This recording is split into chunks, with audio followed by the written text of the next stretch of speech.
Le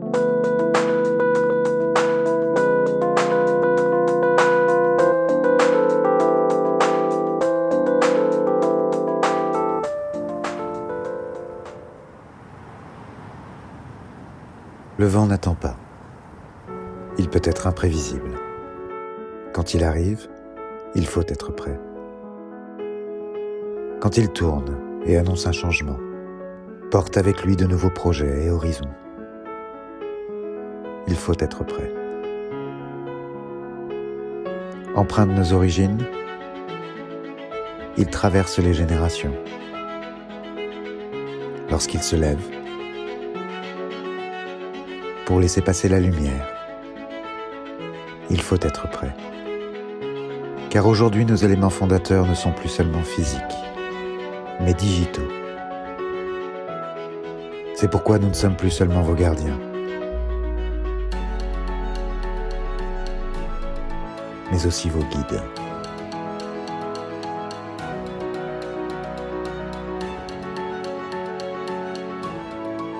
D'archivistes de la mémoire,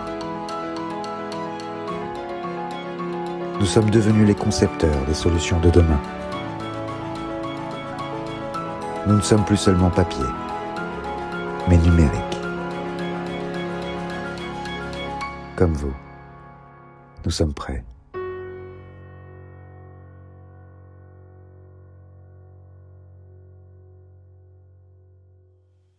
Voilà, donc merci encore une fois Everial. Donc maintenant, nous allons passer à cette première table ronde tant attendue. Donc j'appelle Vladimir, qui est l'animateur de cette table ronde. Et je te laisse la parole, Vladimir. Merci Jean-Pierre. J'invite nos invités à me rejoindre sur scène. Donc, Mick Lévy, Arnaud Châtel, Laurence De Villers, Patrick Bezombe et Camilo Rodriguez. Merci. Je vous en prie, installez-vous.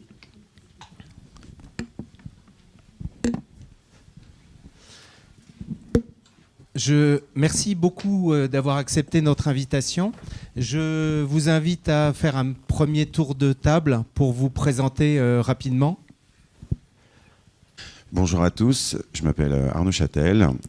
J'accompagne les entreprises justement sur cette compréhension de l'IA et je fais partie notamment d'un think tank qui s'appelle Impact IA France, qui a été lancé il y a un peu plus de 5 ans sous l'impulsion de Microsoft, qui regroupe la plupart des entreprises que tout le monde connaît avec tous les logos qu'on peut imaginer. Et je m'occupe dans cette association d'une commission qui est la commission éducation, parce qu'il faut miser sur la jeunesse, on en parlera j'imagine au cours de la table ronde, et notamment sur des problématiques d'entreprise, comment les organisations changent, mais également, et c'est très important, sociétal, parce que ça va avoir quelques impacts, on va en discuter je pense. Bonjour, merci pour cette invitation. Donc moi je suis professeur en IA à la Sorbonne, chercheur au CNRS sur ces sujets de manipulation grâce à l'intelligence artificielle, détection des émotions et manipulation dans des systèmes qui vous parlent, hein, donc sur le langage. Je parle beaucoup de normes, puisque je suis aussi impliquée sur les conséquences sociétales de l'utilisation de ces outils. Je suis aussi dans des comités d'éthique du numérique, le CNPEN. On a livré un avis sur les IA génératives au ministre de la Transition numérique. Et puis, j'ai eu encore une autre casquette, c'est celle d'être présidente de la Fondation Blaise Pascal, de médiation culturelle en mathématiques et en informatique, et qui essaie d'œuvrer sur justement l'aide à la formation, puisque les enseignants ne sont pas encore au niveau. Et pour être agile, nous avons réalisé des capsules éthiques et IA, qu'on commence à montrer dans les classes, qu'on a montré grâce à Édouard Philippe qui organise cette conférence sur les épaules des géants au Havre dernièrement, donc en faisant ces tests en CM1, CM2, donc cycle 3, avant qu'on leur apprenne à coder à l'école. Les usages sont importants à comprendre et à démystifier. Merci. Patrick. Bonjour. Donc, Patrick Bezombe, je suis ingénieur général de l'armement. J'ai rédigé il y a quelques années la doctrine des armées en matière d'emploi de l'intelligence artificielle et je suis actuellement président du comité de normalisation IA à l'AFNOR et vice-président du comité européen de normalisation sur l'IA, qui travaille beaucoup avec la Commission européenne dans le cadre de la réglementation sur l'IA. L'IA, ça s'apprend, comme l'anglais. Moi, je pense que tout le monde devrait parler IA. Du coup, j'enseigne l'IA. Je suis aussi consultant, du coup, j'accompagne les entreprises dans leur transformation, dans les projets d'IA, et les cahiers des charges, qu'est-ce qu'on va faire, comment, pourquoi. Et enfin, je suis aussi développeur des IA. Du coup, je fais les intelligences artificielles, je ne m'arrête pas à parler de ça, je les fais aussi. J'enseigne, je conseille, je fais. Et voilà. Camilo Rodriguez, merci. Et bonjour, merci de l'invitation à l'association. Merci Vladimir. On avait déjà échangé sur une table ronde il y a 3 ans, je crois. Donc c'est avec plaisir que je reviens. Je suis Mick Lévy, je suis directeur de l'innovation business pour une entreprise qui s'appelle Business et Décision, qui fait partie du groupe Orange Business. Et donc on accompagne les entreprises dans tous leurs projets de data et d'IA. Pour ma part, ça fait 22 ans que je travaille sur des projets d'accompagnement à la data, à l'IA des entreprises. Et mon rôle consiste à aller chercher nos meilleurs retours d'expérience sur toutes les géographies, tous les secteurs sur lesquels on intervient pour vous en faire bénéficier et aider à cette transformation de l'entreprise, à saisir les opportunités de la data et de l'IA. Par ailleurs, j'ai créé un podcast qui s'appelle Trench Tech et dans lequel on explore tous les impacts sociétaux de la technologie. Et on a reçu des gens de renom, comme Laurence d'ailleurs, il y a quelques semaines sur un épisode, ou Cédric Villani, tout dernièrement, Cédric O aussi, l'ancien secrétaire d'État en charge du numérique. Donc pour éclairer toutes ces questions qui sont passionnantes, et je crois comme chacun d'entre nous ici, finalement, il y a chaque fois une double face autour des opportunités, moi que je regarde très fortement pour l'entreprise, et puis autour des risques, de toutes les questions sociétales qui se posent avec, et qu'on peut éclairer donc par ce podcast. Merci Mick. Je suis Vladimir Taranov, donc je suis membre du conseil d'administration d'Ifutura et je suis président de la commission prospective et sociétale au sein de l'association. Et je suis membre de la commission métavers, de normalisation du métavers de l'AFNOR.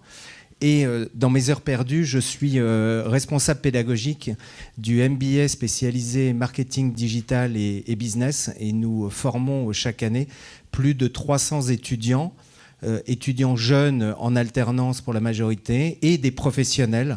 Et former tous ces gens à la langue du digital. Donc comment s'adapter à ce monde et à cette succession de révolutions industrielles qui percutent les entreprises, les individus, et comment on peut s'adapter. Et nous avons notre rentrée lundi prochain. Merci à tous. Donc on est sur une table ronde, un format long. On a plus d'1 heure et demie pour pouvoir échanger. Profitons de ce moment pour pouvoir dérouler la pensée. On sort du format ex-Twitter, X, avec des formats très courts. On doit être en punchline en permanence. Là, l'idée, c'est de pouvoir prendre notre temps, de dérouler la pensée. Donc, n'hésitez pas aussi à réagir sur les propos des uns et des autres. On a beaucoup de sujets à aborder. Peut-être qu'on ne les abordera pas tous, mais ce n'est pas grave. L'important, c'est qu'on puisse approfondir un petit peu dans différents domaines. Le premier sujet que j'aimerais aborder, et Laurence, ma première question s'adresse à toi. Dans ton livre « Les robots émotionnels », tu débutes en citant la loi d'Amara. Est-ce que tu peux nous expliquer ce qu'est la loi d'Amara et pourquoi elle est importante à avoir en tête lorsqu'on parle aussi d'IA? Je crois que c'est une loi qui donne l'importance à la vision à long terme. C'est-à-dire qu'on va surestimer l'incidence de l'arrivée d'une technologie, comme ChatGPT. C'est d'un seul coup, c'est le buzz et tout le monde en parle. Mais on sous-estime en fait l'incidence de cette technologie à long terme. Qu'est-ce que ça va avoir comme modification dans la société? Qu'est-ce qu'on va avoir comme connaissances modifiées? Et je suis beaucoup sur cette idée de coévolution humain-machine, que j'expliquerai un peu après, et qui est aussi très importante à comprendre pour l'éducation. Il n'est pas question d'oublier que notre cerveau est plastique, on apprend et on va changer un grand nombre de façons d'interagir, physiologiquement aussi, biologiquement, on va avoir des modifications importantes parce qu'on sera sans arrêt sous des écrans. Donc moi j'enseigne aussi, on va pas faire une compète, j'en ai beaucoup aussi, mais quand je leur demande actuellement à la Sorbonne combien d'heures ils passent devant leur écran, j'arrive à des 10 heures. Vous voyez, il y a quelques années, on était à 6 heures, on grimpe petit à petit, et je pense que pour les petits enfants, 9-10 ans, c'est compliqué. Merci. Alors, première question qui va s'adresser à tout le monde, j'aimerais avoir vos regards, c'est qu'est-ce que c'est que l'IA ? Parce que ça paraît simple, voilà, c'est dans la bouche de tout le monde, intelligence artificielle, mais qu'est-ce que c'est ? Peut-être que tu peux démarrer ? Je l'enseigne, donc l'intelligence artificielle... Expliquez à ma grand-mère. Hein. Oui. Elle est où ta grand-mère ? Elle est où, mamie ? Non, Quoique, vu mon âge maintenant, je devrais plutôt expliquer à ma mère, hein, plutôt qu'à ma grand-mère. Non, mais je comprends bien en fait l'idée de démystification. L'intelligence artificielle, d'abord, c'est pas intelligent, hein, c'est de l'imitation. Et je crois qu'il faut revenir sur l'idée préconçue de faire des machines intelligentes. Maintenant, on parle d'intelligence pour tout, la voiture intelligente, le frigo, etc. Donc, arrêtons avec ce mot intelligence. C'est de l'imitation de nos capacités, alors de capacités cognitives, d'ailleurs de perception, de raisonnement et de génération, de production d'informations, que ce soit des vidéos, du texte. Et donc, on a beaucoup de capacités qui étaient réservées à l'humain que l'on essaie d'imiter dans la machine. Et la machine n'a pas de corps, elle ne ressent pas comme l'humain, donc elle encode des données de façon différente. Et donc l'intelligence artificielle, c'est le fait d'essayer de construire ces outils pour nous, mais il ne faut pas confondre l'utilisation de ces outils avec l'idée que certains vont propulser beaucoup en marketing d'une intelligence supérieure. Ça n'a rien à voir. Je vais poursuivre. En fait, définir ce que c'est que l'IA, c'est à la fois très fondamental et très secondaire. Très fondamental parce que tout le monde en parle et c'est quand même bien d'avoir une représentation mentale de ce dont on parle. Et surtout dans un contexte réglementaire où, quand on veut réglementer une technologie, le moindre des choses, c'est de savoir ce qu'on réglemente. Moi, j'ai discuté avec un représentant du syndicat de l'électroménager, hein, qui travaille chez Thermomix. Et eux, ils étaient très inquiets sur la définition de l'IA, parce qu'ils voulaient savoir si leur Thermomix allait être soumis à la réglementation sur l'IA. Donc, non, mais c'est très concret pour eux. Combien ça va nous coûter, voilà. Et ce qui est une question assez légitime. Et en fonction de ces intérêts, d'ailleurs, les gens ne donnent pas la même définition à l'IA. Voilà. Quand on est constructeur de Thermomix, l'IA, c'est les trucs qu'on ne fait pas, comme ça on ne sera pas impacté par la réglementation. Et donc on voit qu'on a une définition de l'IA qui est très plastique. Moi j'ai passé des dizaines d'heures à l'ISO à essayer de trouver une définition de l'IA. On en est ressorti épuisé. Voilà. Chacun arrive avec ce petit truc. Et en fait on a une définition de l'IA qui ressemble à rien. Enfin on a l'impression que c'est bien, mais en fait ça ressemble à rien parce qu'un thermostat dans un radiateur, c'est de l'IA. Si vraiment on va jusqu'au fond... voilà. Et donc c'est là où je dis c'est très secondaire parce que et il y a un certain nombre de gens, y compris au niveau de la réglementation, qui commencent à le comprendre. L'IA c'est du logiciel, point. Et le machine learning c'est du logiciel pour faire du logiciel. Sortir de là, c'est s'aventurer sur des terrains un peu glissants où chacun essaye de pousser ses fantasmes, ses intérêts. Voilà. Donc, moi, j'aurais tendance à dire l'IA, c'est surtout un concept marketing, voilà. Avec beaucoup de fantasmes, parce que le marketing et le fantasme, c'est toujours assez proche. Il ne faut pas sortir de choses très simples, si on veut l'expliquer à sa grand-mère. L'IA, c'est l'informatique, et de l'informatique avancée aujourd'hui. Moi, je vais enchaîner, si tu permets. Je te prends au mot, Vladimir. Alors, ça sera soit ma grand-mère, c'était son anniversaire hier, donc c'est pour ça que je suis un peu ému, ou bien mon fils aussi, parce que c'est ça qui est intéressant. Mon fils, il a 14 ans. Et croyez-moi, il y a une génération d'extraterrestres qui arrive. Donc, je vais faire quelque chose de très simple, et notamment par l'usage. Et en fait, quand je parle de l'IA à mon fils, tout du moins des IA, déjà, je lui dis, en fait, l'IA, c'est une copieuse qui est super balèze en maths et qui a pour vocation à essayer de copier ce que tu fais dans ton quotidien, en entreprise, des tâches. Mais elle a un truc qui est quand même vraiment pas mal par rapport à toi, c'est qu'elle a une capacité de calcul qui lui permet de faire des choses beaucoup plus rapidement que toi et qui, plus le temps va passer, elle va devenir incontournable est indispensable. Et je reviens sur ce que tu disais, donner une définition de l'IA pure, je ne veux pas dire que c'est impossible, mais il peut y avoir autant de définitions que de cerveau. Donc, Alors moi, je rejoins complètement ce qu'a dit Arnaud. Déjà, je pense qu'il faut de moins en moins parler de l'IA. On a l'impression que c'est comme un truc supérieur, unique, mais des IA.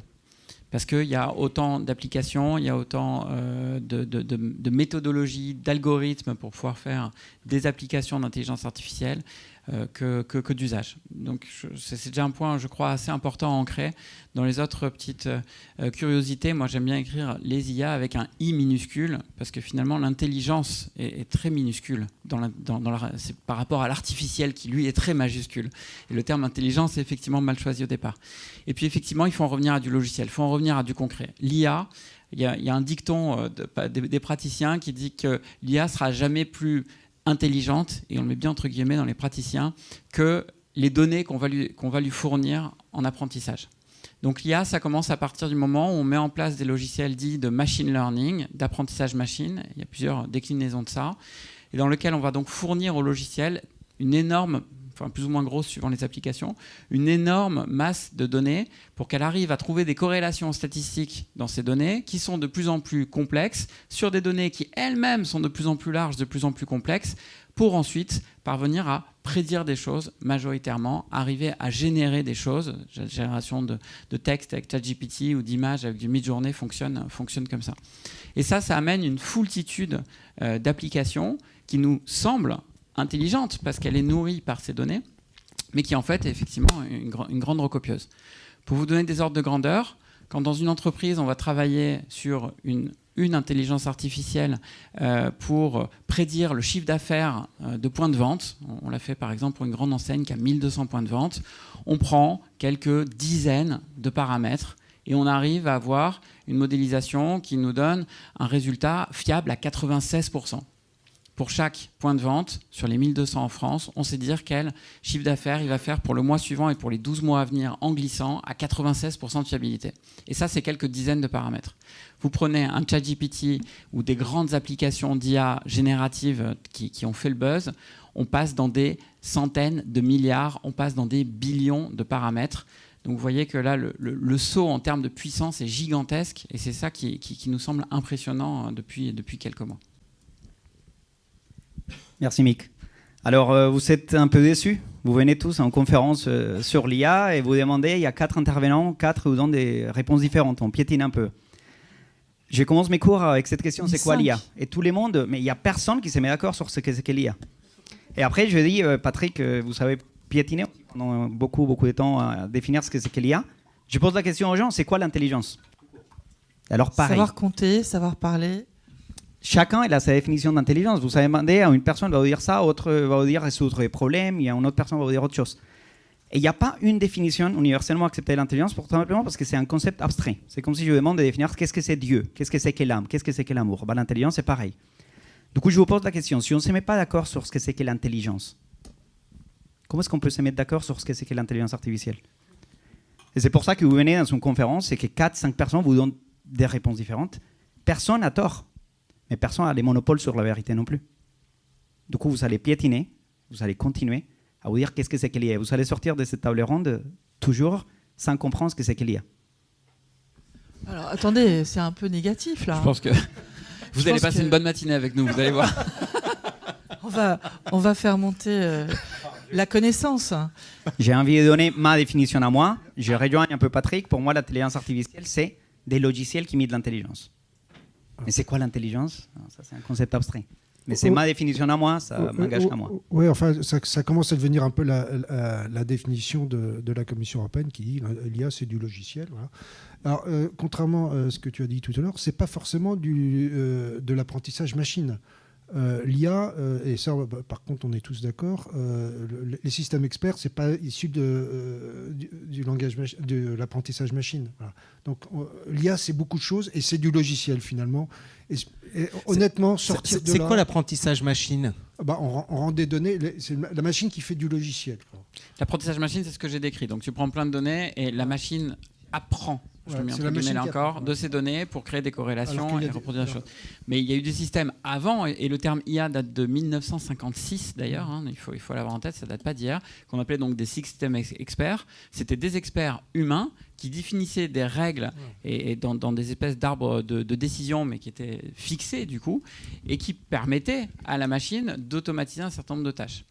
Alors nous, de plus en plus dans les praticiens, en tout cas en entreprise, on est obligé, pour préciser les choses et l'avancement technologique, disons, de commencer à discriminer. Et donc, de plus en plus, est établi le fait qu'on commence à parler d'IA, non pas quand on fait des systèmes experts, non pas quand on fait de la statistique, mais à partir du moment où il y a cet entraînement. Mais c'est une question d'usage. C'est une question d'usage, c'est ça. C'est qu'il y a des réseaux de neurones et de l'entraînement machine derrière. Je crois que le grand saut, il est fait en 2017 quand on a des transformers qui permettent d'utiliser ces monstrueuses de milliards de données, quoi, ces amalgames de données. Et il faut revenir à l'essentiel. C'est-à-dire qu'un réseau de neurones, ça n'a rien à voir avec un cerveau. Hein. C'est une modélisation par un neurone formel qui est un automate à seuil. C'est de la mathématique de base. Et qui simule en fait un neurone de notre cerveau, mais spécifique, qui vient de l'air visuel. Vous voyez, on a une centaine de neurones différents dans la tête, avec des architectures très complexes. On ne maîtrise pas ça. Et les réseaux de neurones, c'est des couches cachées avec un neurone formel qui imite un neurone de façon très simplifiée. Et ça vient de 1937, de McCulloch and Peace, d'Américains qui ont proposé ces modélisations. Là où ça commence à partir dans l'apprentissage machine neuronal, c'est grâce à la rétropropagation du gradient, qui est un algorithme qui arrive dans les années 87. Moi, je fais ma thèse en 92 sur ces sujets-là, et le système, il mouline pendant 1 mois sur un VAX pour arriver à faire un apprentissage. Donc le grand saut, c'est le saut des données parallèles et le fait qu'on sache agréger des milliards de données. Et là, même les grands Yann Lequin, tous les grands experts en IA sont un peu interloqués par la puissance de frappe de cette machine qui engage 2 choses. Un modèle de fondation qui a appris en auto-apprentissage à partir de milliards de données et un chat GPT qui apprend aussi dans l'interaction. Alors, il apprend à censurer un certain nombre de sujets, à filtrer, mais il apprend aussi à renforcer un certain nombre de choses et surtout, il a un historique. Et on se fait avoir par cet historique. On a l'impression que la machine nous parle parce qu'elle prend en compte, en fait, la question que vous posez, le début du prompt, plus ce qu'elle a répondu, pour aller à nouveau interroger ce modèle de fondation. Et on a l'impression que c'est de plus en plus précis et que ça va nous apporter des réponses. Et l'autre arnaque dans ce chat GPT, c'est qu'il y a des probabilités. On ne va pas chercher la meilleure solution à chaque fois de prédiction après la suite de mots que vous avez donnés, mais parmi les N possibles, 10% ou X%, qu'on appelle la température dans ces modèles, et qui font que ça génère des choses aléatoires. Ce qui fait que quand vous interrogez ChatGPT, il peut vous répondre une fois une chose et une deuxième fois une autre chose. Et Bing l'a bien montré dans Microsoft, qui était de dire, voilà, on peut avoir une machine qui répond de façon très créative, donc en relâchant cette variable, ou alors de façon moyennement créative ou de façon pas du tout créative. Et là, on a toujours la même solution qui arrive. Donc il y a plein de mécanismes qui ne sont pas transparents et que nous, en normalisation, on voudrait rendre plus transparents. Il faudrait que ces systèmes de modèles de fondation soient livrés avec de l'évaluation, qui n'est pas fait, des benchmarks, des jeux d'essai qu'on maîtrise, qu'on invente à chaque fois pour savoir comment la machine induit, qu'est-ce qu'est la logique, quel est le sens commun dans ces machines. Et je vous assure que quand on fait des batteries de tests avec des chats GPT en sciences, on s'aperçoit qu'il a un 12 à peu près. C'est-à-dire que c'est pas brillant, mais c'est au-dessus de la moyenne. C'est quand même interloquant pour notre intelligence. On rentrera plus en détail sur ChatGPT et sur tout l'aspect normes, réglementation un peu plus tard. C'est peut-être intéressant, Vladimir, vas-y, je t'en prie. Je voudrais renforcer ce qu'a dit Laurence pour bien comprendre l'historique. Il faut que vous compreniez que d'un point de vue mathématique, les grands fondements de l'IA, même telle qu'on la connaît aujourd'hui, ont été effectivement établis dès les années 40, puis 30 pour les grands fondements, renforcés dans les années 50, 60, 70. On hérite de tout ça. Les sauts algorithmiques, donc vraiment sur les capacités mathématiques et ce qu'amène la recherche, tu as cité Yann Lequin par exemple ou d'autres, sont intéressants, mais tous ces fondements existent depuis très très longtemps. Ce qui fait qu'on a un boom de l'IA aujourd'hui, c'est qu'on a une puissance de calcul qui permet enfin de mouliner des masses fantastiques de données, et surtout qu'on a ces masses fantastiques de données. Rappelons que ChatGPT a été entraîné en aspirant une proportion absolument incroyable d'Internet. C'est là qu'on parle de centaines de milliards de paramètres qui ont été pris sur toutes, et ça pose d'ailleurs quelques problèmes de propriété intellectuelle, mais qui ont été aspirés sur tous les sites web publics. Donc c'est cette double conjonction du fait d'avoir énormément de données disponibles grâce à la transformation digitale qu'on connaît maintenant depuis quelques années. Prenons-la au sens strict. On transforme des choses du monde réel dans le monde digital. On transforme notre vie en données. C'est ça qui se passe depuis des années. Et ça, c'est assez récent. Donc on dispose de plein de données. On dispose d'une capacité de calcul phénoménale. Il y a une autre loi qui est intéressante à considérer, c'est la loi de Moore, qui dit que la puissance de calcul des ordinateurs double tous les 2 ans. Donc voilà, on commence à atteindre des stades vraiment intéressants. Et puis des progrès algorithmiques, mais finalement dont les fondements étaient là depuis très très longtemps. Si vous parlez avec des data scientists qui sont cinquantenaires, soixantenaires, ils rigolent. Ils vous disent non mais attendez, mais ça on le faisait déjà, sauf que effectivement ça prenait 1 mois à tourner et qu'on avait un résultat qui servait à rien puisqu'on n'avait pas de données pour l'entraîner. Mais d'un point de vue algorithmique, c'est finalement les progrès sont pas si incroyables que ça, je crois. Moi, juste pour aller un peu plus loin, mais beaucoup plus simple. Moi, je suis pas très intelligent, j'ai pas d'IA, donc je fais avec les moyens du bord. Mais ce qu'il faut que vous reteniez, et ça c'est super important, contrairement à ce qu'on qualifiait de programme informatique, la vraie variable qui est arrivée dans tous ces outils-là, c'est la notion d'apprentissage. Et donc tout ce que vous avez dit sur l'héritage, etc., etc. Mais c'est grâce à cette notion et cette capacité d'apprentissage qu'ont ces formidables machines. Et effectivement, comme tu l'as dit, merci les réseaux sociaux. Juste un truc sur l'apprentissage. Rapidement, et puis je passe à un autre sujet. Je te promets que c'est rapide.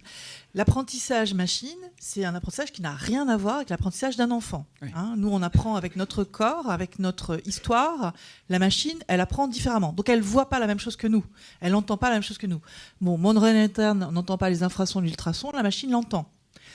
Si je regarde au niveau visuel, elle va regarder des corrélations au niveau des pixels que moi, je ne vois pas. Et ça, c'est intéressant pour nous. Et en même temps, il faut savoir ce qu'on est en train de faire. Puisqu'en fait, la puissance de ces machines, et je pense que l'erreur fatale qu'on est en train de faire, c'est de comparer l'intelligence dite artificielle avec l'intelligence humaine. Ça n'a rien à voir. Ce sont des outils mathématiques qui sont extrêmement puissants et qu'il faut pouvoir contrôler mieux que ce qu'on est en train de faire. Mais pourquoi on n'a pas réussi à poser un autre terme que l'intelligence artificielle depuis 56 ? C'est du marketing. C'est ça qui est un problème. Non, c'est du marketing. En 56, il y avait un autre terme qui était utilisé, cybernétique. Alors déjà, aujourd'hui, on demande à quelqu'un, c'est quoi cybernétique ? Et ça fait un peu peur encore. Non, ça fait un peu peur. On a quelques séquelles du terme cybernétique, cyberdéfense, et ainsi de suite. Enfin bref. Et en fait, il faut se remettre à l'époque, il y avait cette pensée conceptuelle qui était partagée par quelques-uns. Et ils n'étaient déjà pas d'accord. Et donc, les chercheurs, déjà à l'époque, ils ont besoin de sponsors. Et les sponsors leur vendent des trucs que personne ne comprend. C'est pas terrible. Et donc, avec ce concept d'intelligence artificielle, c'est un super concept marketing. Intelligence, les gens comprennent un peu. Artificielle, ils comprennent un peu.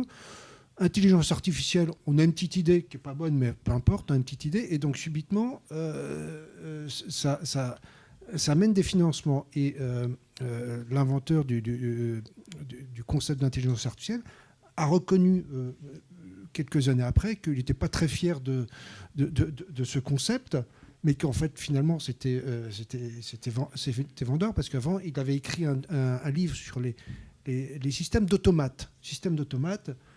Les gens ne comprenaient pas, ils arrivaient avec des automates mécaniques, parce qu'à l'époque, 56, surtout, vous savez, les petits canards mécaniques. Mais c'est pas ça qu'il voulait. Lui, il avait déjà en tête ces machines un peu informatiques. Voilà. Et donc, ils ont inventé ce concept d'intelligence artificielle, super concept marketing. On en paye encore aujourd'hui les conséquences. Ce choix est malheureux. Malheureusement, il va falloir qu'on vive avec. Voilà, parce qu'on ne reviendra pas derrière. Ah, c'est clair. Vous êtes très bavard, donc je vais être un modérateur un peu plus énergique. Je lance un autre sujet. Puisqu'on est dans l'ordre des définitions, IA faible, IA forte, on en entend parler. Est-ce que mon frigo, c'est une IA faible ? Est-ce que Google, c'est une IA forte ? C'est quoi tout ce bazar ? Camilo ? Alors, j'aimerais bien intervenir après les autres parce que IA forte, IA faible, on va vous donner des définitions dont je ne suis pas du tout d'accord. Pour moi, c'est un mythe. L'IA forte et l'IA faible, je vais les autres les laisser définir s'ils veulent, mais pour moi, c'est un mythe. pour la simple raison que les mots forts, c'est subjectif. C'est-à-dire que ce qui était fort il y a 10 ans, ce n'est pas fort aujourd'hui. Ce qui est fort il y a 20 ans, ce n'est pas fort aujourd'hui. Il y aura toujours un truc des plus forts dans les futurs. Donc on imagine qu'un jour, il y aura une intelligence artificielle forte qui va réfléchir comme un humain, qui va faire avoir une conscience, je ne sais pas, il va y avoir beaucoup de choses qu'elle n'arrive pas à faire ça aujourd'hui. Alors, 2 choses. 1, il y aura toujours un truc plus fort. Et aujourd'hui, on ne dit pas ça, c'est fort. Ça passe à l'oubli. ChatGPT, ça nous a tous étonnés il y a quelques mois. Aujourd'hui, ça commence à descendre. Du coup, on s'est habitué. Du coup, tout ce qui est fort, c'est toujours dans les futurs. Et tout ce qui est futur, c'est imaginaire. C'est la science-fiction. Du coup, je ne crois pas. Après, on n'est pas tous obligés d'être d'accord. Il y a des gens qui vont dire oui, l'IA forte, l'IA faible. Moi, je pense que c'est un mythe. Et que l'IA, ce sera toujours faible. Parce qu'on est toujours dans les présents. Et on ne l'appelle plus IA. On l'appelle un logiciel. Je vais finir sur un truc. Il y a un informaticien aux États-Unis qui s'appelle Douglas Hofstadter. Il a une définition d'IA que j'adore. Il dit intelligence artificielle, c'est tout ce qui n'a pas encore été fait par une machine. Dès qu'on fait ça, ce n'est plus l'IA. On appelle ça un logiciel. Et ça sort de l'imaginaire et ça rentre dans l'air réel.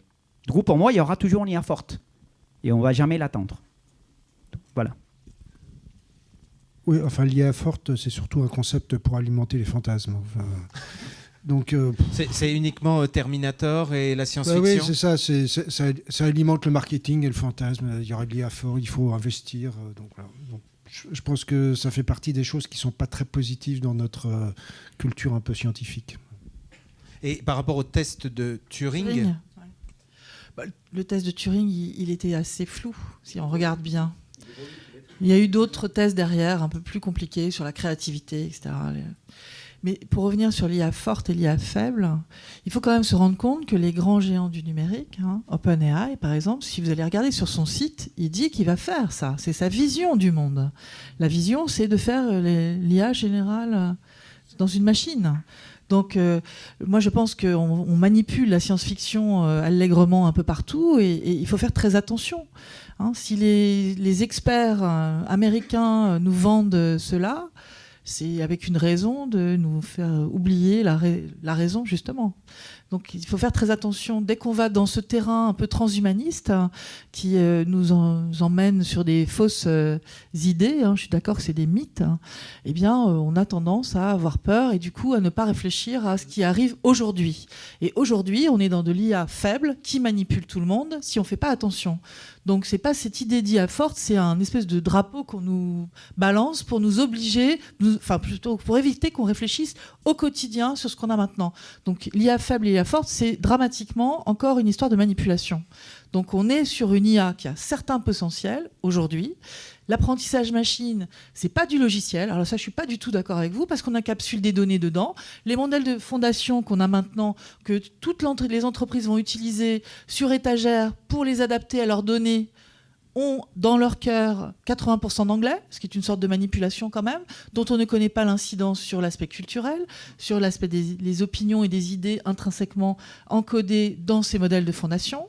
Donc, c'est pas du logiciel, c'est beaucoup plus que ça. Ça nous aide à décider, c'est de l'aide à la décision, avec des tas de paramètres qu'il faut connaître. Donc c'est ça où je dis, moi, il faut démystifier ces affaires, ouvrir le capot de la voiture et obliger les grands concepteurs de ces systèmes à être plus transparents sur les données qu'ils utilisent, les hyperparamètres utilisés, comme la température dont j'ai parlé tout à l'heure, et aussi des évaluations de ces systèmes.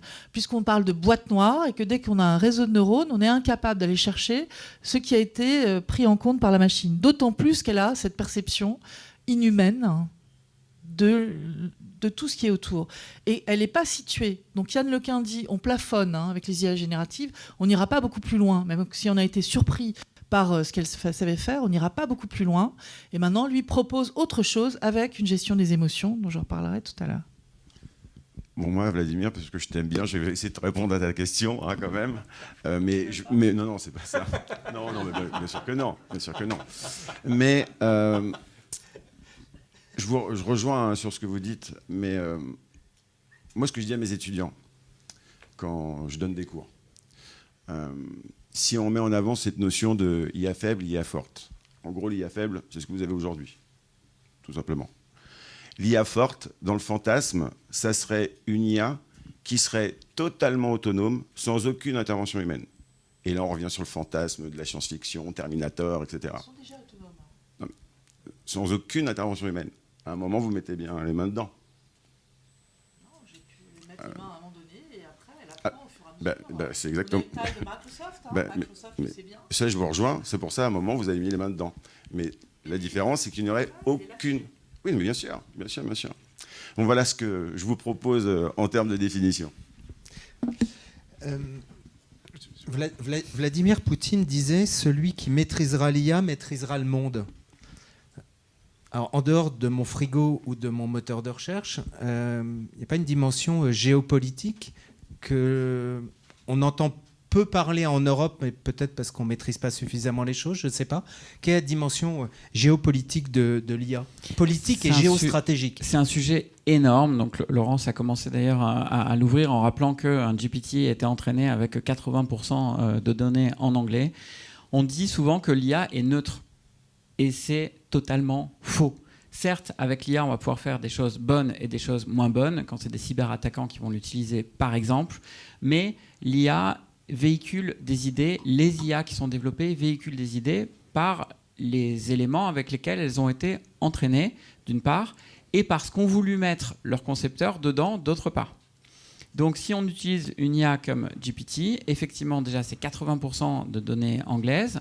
C'est un corpus de données avec lesquelles elle a été alimentée qui n'est absolument pas représentatif de l'ensemble des cultures humaines sur Terre. Donc, il y a une surreprésentation des cultures occidentales, américaines. Il y a une surreprésentation masculine, parce qu'il y a eu beaucoup plus de publications avec ça et qu'en plus, la communauté tech, les data scientists sont à très, très forte majorité masculins. Et une sous-représentation de tout un tas d'autres cultures. On ajoute à ça qu'il y a une part d'entraînement humain aussi qui est fait sur ces intelligences artificielles pour modérer certains contenus, pour choisir d'aborder de telle ou telle manière tel ou tel sujet, pour choisir que dans ses réponses, ChatGPT élude certains sujets, les évite, n'y répondent pas, etc., etc. Donc il y a une idéologie qui est véhiculée par ces intelligences artificielles. Et au fur et à mesure qu'on va les utiliser, on risque d'être forcément très induit, très influencé par ces idéologies. Et il y a un grand, grand risque de nivellement finalement culturel.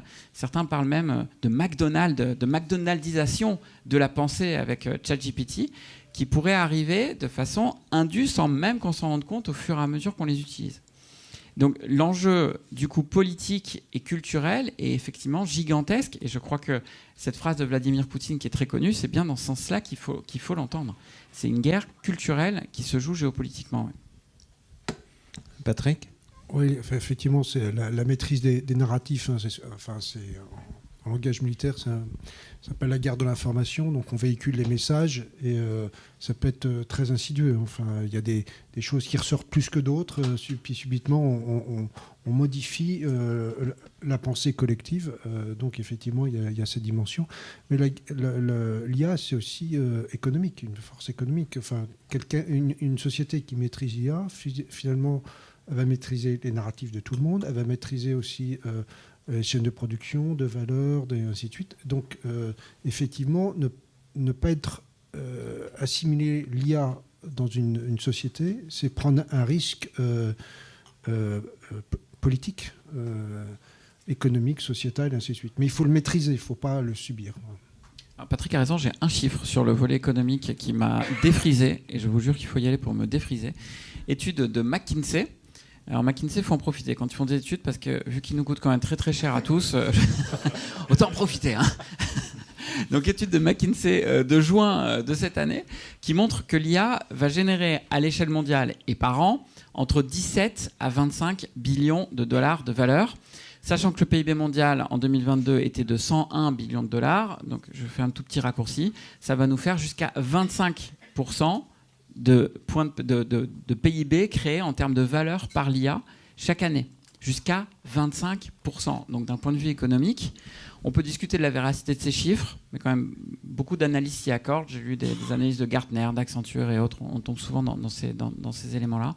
Donc jusqu'à 25%. Donc il y a un enjeu économique de création de valeur pour toutes les entreprises, hein, pas que celles qui vont créer des IA sur le marché, qui va être gigantesque. Je suis d'accord avec toi, ces chiffres sont énormes.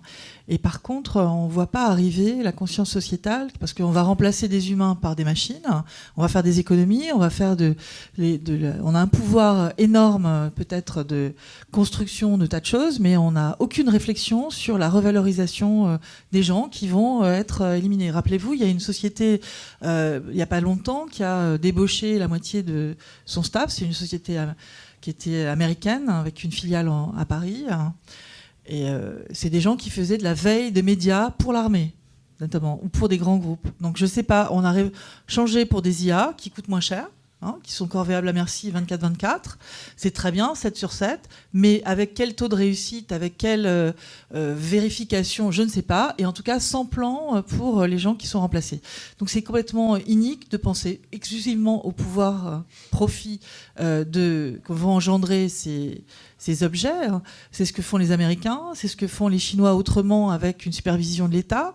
Qu'est-ce qu'on fait nous en Europe? C'est ça aussi la loi sur l'IA. Ça devrait être ça aussi. Il devrait y avoir un volet sur comment on enrichit finalement notre société de compréhension et de valorisation de tous les métiers liés à l'humain qui sont sous-payés ou pas payés ou qui sont considérés comme du bénévolat. Donc je pense qu'il est urgent de faire ça face à ces machines, d'avoir des consciences, en tout cas de collectif, d'intelligence collective, pour aller ne pas subir ces machines. Et donc quand je vois des gens sourire sur ces sujets, parce qu'ils pensent que la manne économique est plus importante que la manne humaine, je leur demande de penser bien à ce que sont leurs enfants en ce moment à l'école, comment ils vont subir tout ça. Si on n'est pas capable de révéler au moins les manipulations qu'il y a derrière et qu'on ait plus une vision équilibrée de ce qu'on veut faire demain, du profit positif en embarquant la majorité des gens, on va faire une société à 2 étages où il y en a qui vont subir beaucoup, et peut-être vos enfants. Moi, je rejoins quand même Laurent sur le fait qu'il faille poser les questions.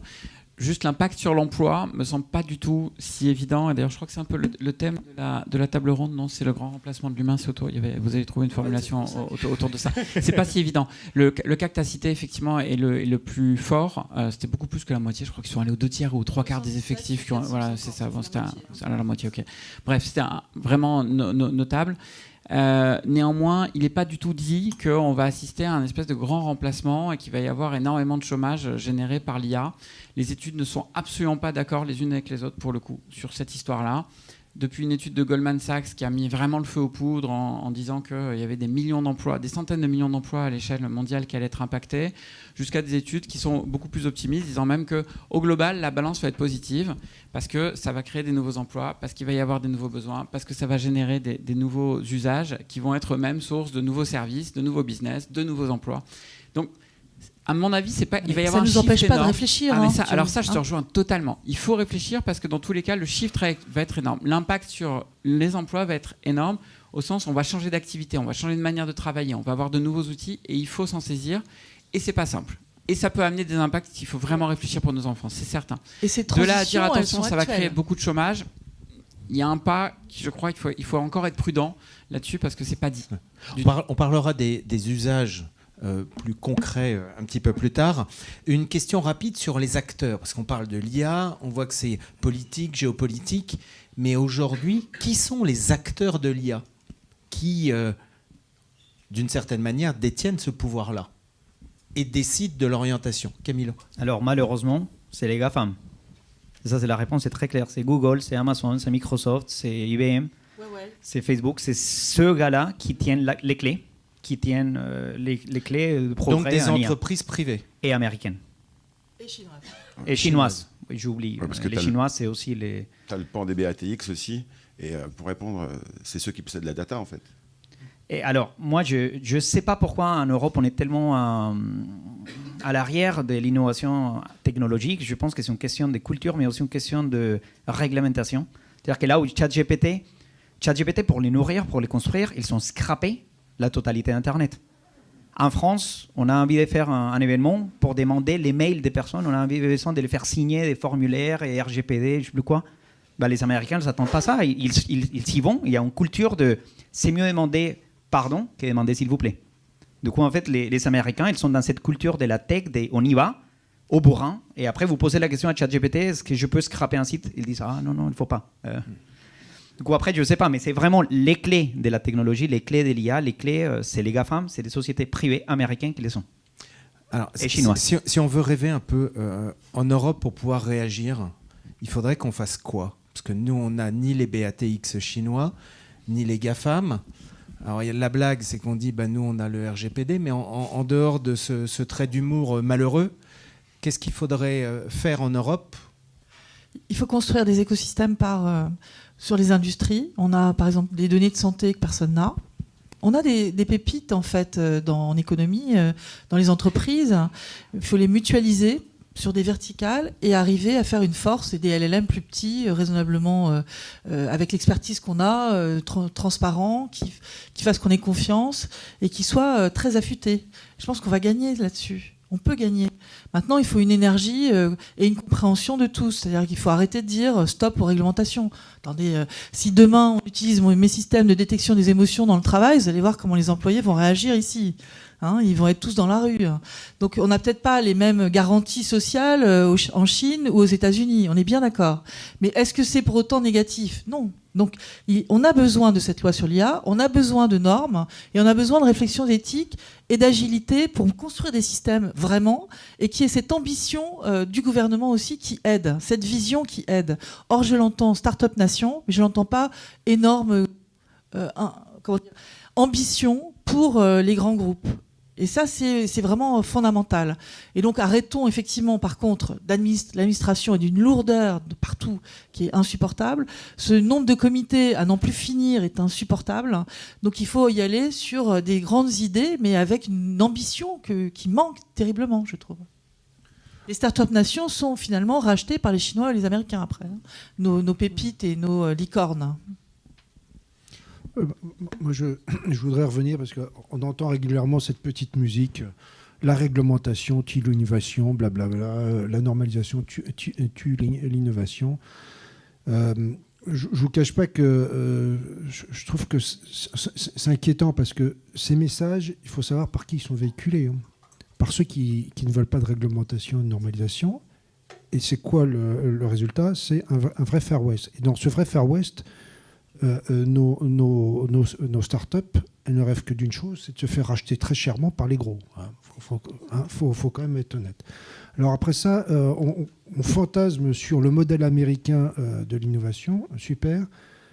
Faut regarder la société américaine dans son ensemble. Ils innovent beaucoup. À quel prix? À quel prix? Elon Musk innove beaucoup.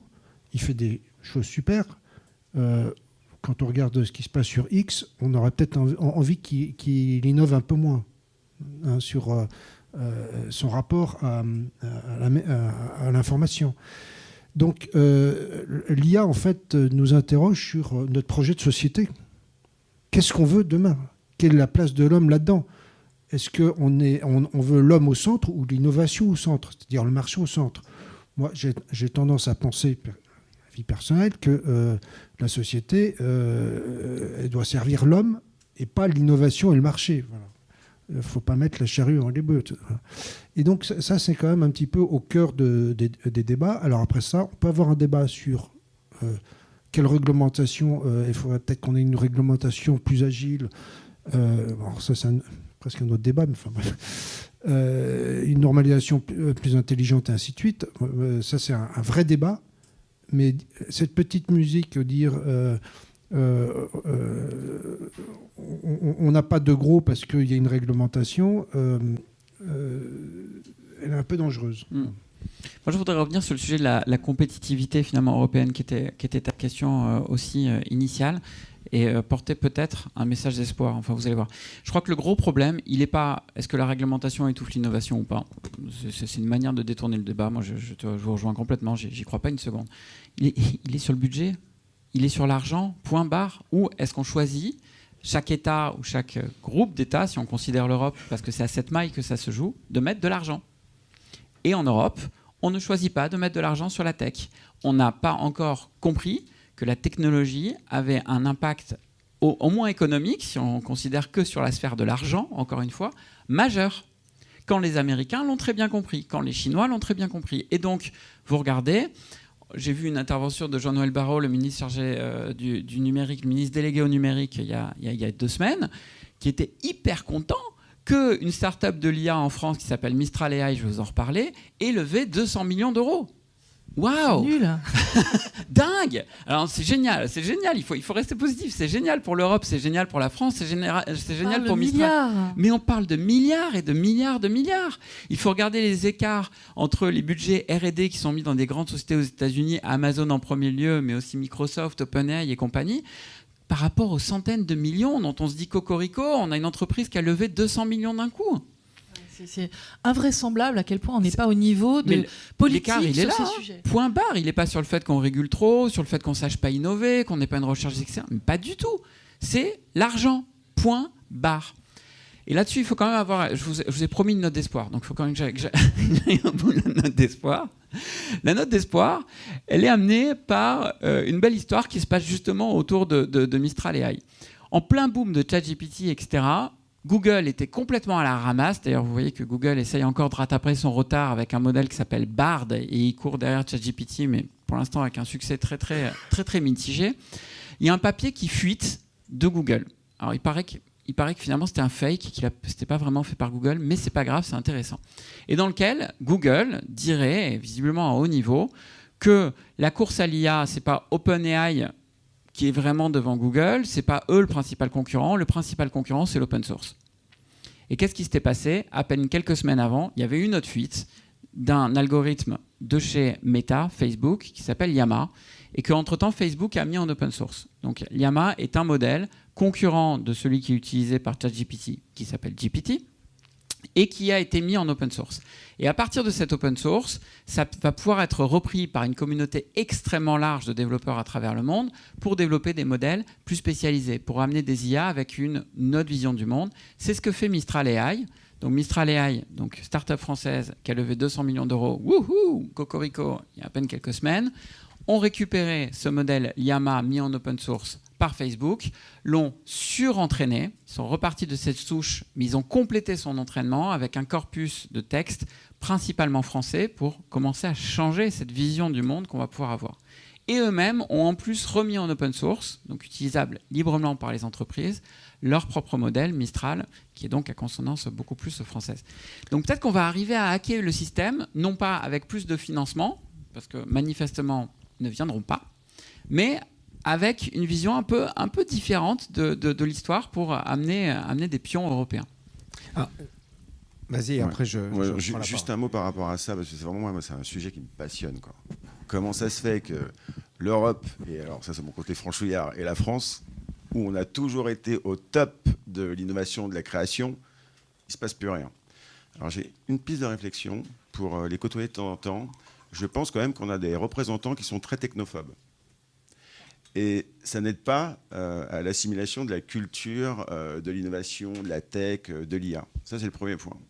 Le deuxième point, et ça, c'est ce qui me tient le plus à cœur, c'est l'éducation. Et je ne parle pas même pas des universités, etc. Des piou-piou. Je me rappelle, mon fils, période de Covid, il était en CM2. Sa prof était technophobe. Elle ne savait même pas envoyer un mail. Comment voulez-vous qu'elle conseille à des générations en devenir l'appétence, l'envie d'intégrer ces environnements où on doit se faire péter la créativité à fond les ballons. Donc je pense qu'on a un vrai problème. Et quand on voit par exemple à Hong Kong, au collège, ils ont déjà des cours d'IA générative. Alors je ne dis pas qu'il faut avoir des cours d'IA générative, mais ça montre le décalage qu'il y a entre les éducations outre-Europe et notre belle école de Jules Ferry. Et ça, on le voit, regarde le débat autour de Linky. Incroyable. Incroyable. Linky qui nous espionnait, etc., alors qu'on laissait toutes nos données sur Google et Facebook en même temps. Hallucinant. Et encore mieux autour de tous anti-Covid. Là aussi, ça a atteint des sommets extraordinaires. C'est paradoxal, hein, parce que tout le monde est sur Twitter, Facebook, etc. Donc tout le monde donne ses données sans aucun problème, sans avoir conscience de quoi que ce soit. Et après, on refuse quand il s'agit du gouvernement qui... donc il y a un paradoxe terrible dans la société française, en tout cas. Pour revenir sur les normes, quand même, qui veut des normes? Les Chinois. Ils en voudraient des normes. Et les Américains. Donc alors dire que nous c'est impropre et que on veut que ça, je veux dire, c'est d'un ridicule et honté qu'on entend le reste du monde. Là moi je suis invitée à Hong Kong justement pour aller parler d'éthique de l'IA avec plein de Chinois pour voir quel va être le niveau qu'ils veulent, et ce qu'ils veulent ce sont des normes. C'est comme ça qu'ils vont attaquer le marché. Donc Laurence, Patrick, pour expliquer une chose, je crois qui est vraiment importante pour comprendre, pour en avoir plusieurs fois parlé avec toi, Laurence. Finalement, c'est quoi la différence entre une réglementation, une régulation et une norme? Alors, la régulation, et toi, ton combat, il est sur la norme principalement. La régulation, c'est la loi. Si la loi dit « je ne veux pas de tel système dans tel cadre okay, », c'est une loi. C'est-à-dire que si vous êtes piégé avec un système qui ne répond pas à la loi, vous allez devoir de l'argent, voilà, et vous allez en subir les conséquences. Et retirer sûrement un produit. Lorsqu'on fait des normes, c'est pour répondre à la loi, c'est-à-dire savoir s'aligner finalement sur la façon dont la loi est définie. Et donc, c'est des mesures qu'on est capable de faire, un audit autour du système. Et donc ça, ce sont les normalisations qui vont nous l'apporter. Et l'autre aspect, c'est vraiment un triptyque, c'est 3 aspects extrêmement importants. C'est l'éthique, c'est-à-dire que si on a cet effort dans les compagnies de créer des systèmes éthiques by design, on répond d'une certaine façon, pendant la conception de l'objet, à la normalisation et du coup après à la loi. Ah, oui, Patrick, là on aborde la thématique de la confiance avec la réglementation. Justement, qu'est-ce qu'il faut pour construire cette confiance? Oui, alors je vais revenir sur les normes parce qu'en fait la construction, la confiance, moi je la décris toujours avec 4 blocs. Voilà. Pourquoi vous avez confiance en quelqu'un? Déjà, vous avez confiance en quelqu'un quand il est compétent. Voilà. Et donc, le socle de la confiance, c'est la compétence. Quand vous avez des politiciens qui ne comprennent pas de quoi ils parlent, vous pouvez commencer à avoir un doute sur la confiance dans ce qu'ils font. Voilà. Et beaucoup de politiciens qui parlent d'IA, alors déjà, vous voyez, entre nous, c'est compliqué, mais alors... voilà. On s'en sort quand même. On s'en sort, on se comprend déjà. Voilà.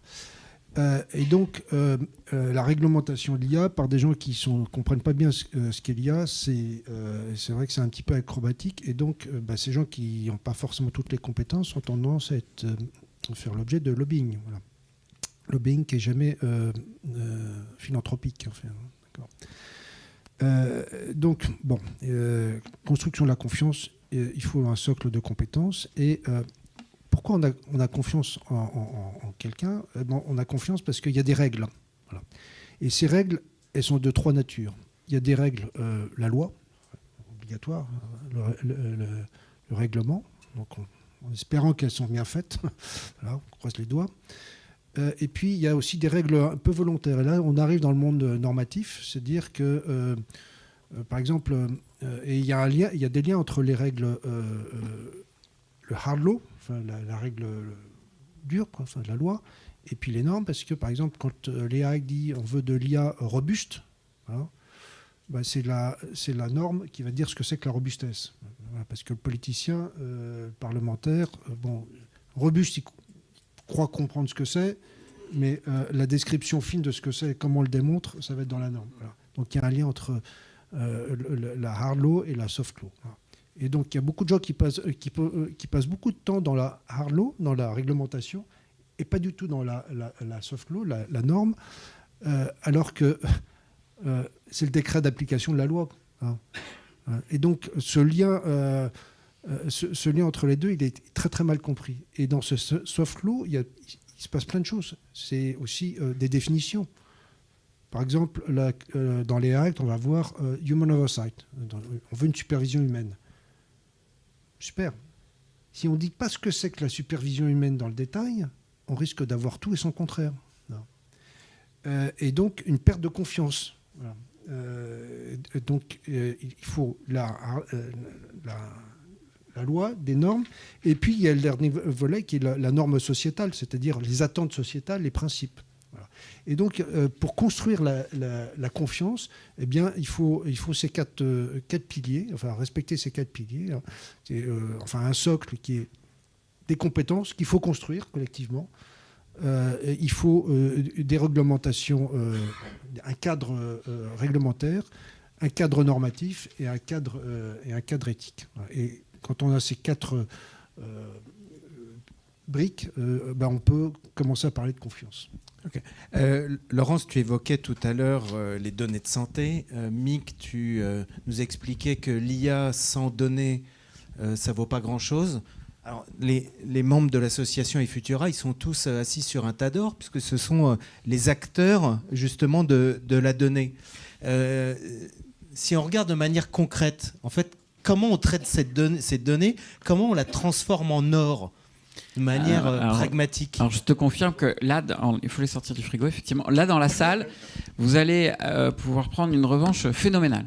C'est-à-dire sur tout ce qui était autour de la GED, autour de la gestion des archives, etc. Généralement, dans les entreprises, ça arrive vraiment en bout de chaîne, quoi. C'est une fois que tout est fait, on est sûr qu'on n'a plus besoin des documents, qu'il faut quand même les garder pour des raisons légales ou autres, bim, elles passent aux archives. Ouais, mais là, d'un coup, vous avez une connaissance qu'on peut enfin valoriser. Jusque-là, avant l'arrivée de ces algorithmes transformers et des IA génératives, on ne pouvait valoriser que des données dites structurées. Celles qui rentraient dans des bases de données et bien organisées en lignes, en colonnes et généralement des chiffres. On ne travaillait quasiment qu'avec ça. Et là, d'un coup, la grande nouveauté, c'est qu'on va pouvoir enfin valoriser cette grande part du capital informationnel que sont les données non structurées et que c'est vous, là, dans la salle, qui connaissez le mieux, qui gérez le mieux.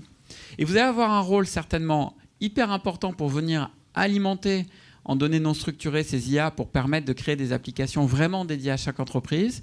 Et il va y avoir une gouvernance de ces données non structurées qui va devenir essentielle. À l'échelle d'une entreprise, tous les problèmes de qualité de données font perdre 30% du temps de l'ensemble des collaborateurs de l'entreprise. Et là, on ne travaillait que sur des données structurées jusqu'à maintenant. Sur les données non structurées, il va falloir finement les choisir, il va falloir les qualifier, les classifier, arriver à les qualifier pour bien comprendre quelle valeur elles pourraient amener, quel est leur niveau de qualité, et qu'elles puissent ensuite être utilisées par des IA génératives pour être entraînées, pour créer des nouveaux usages pour l'entreprise.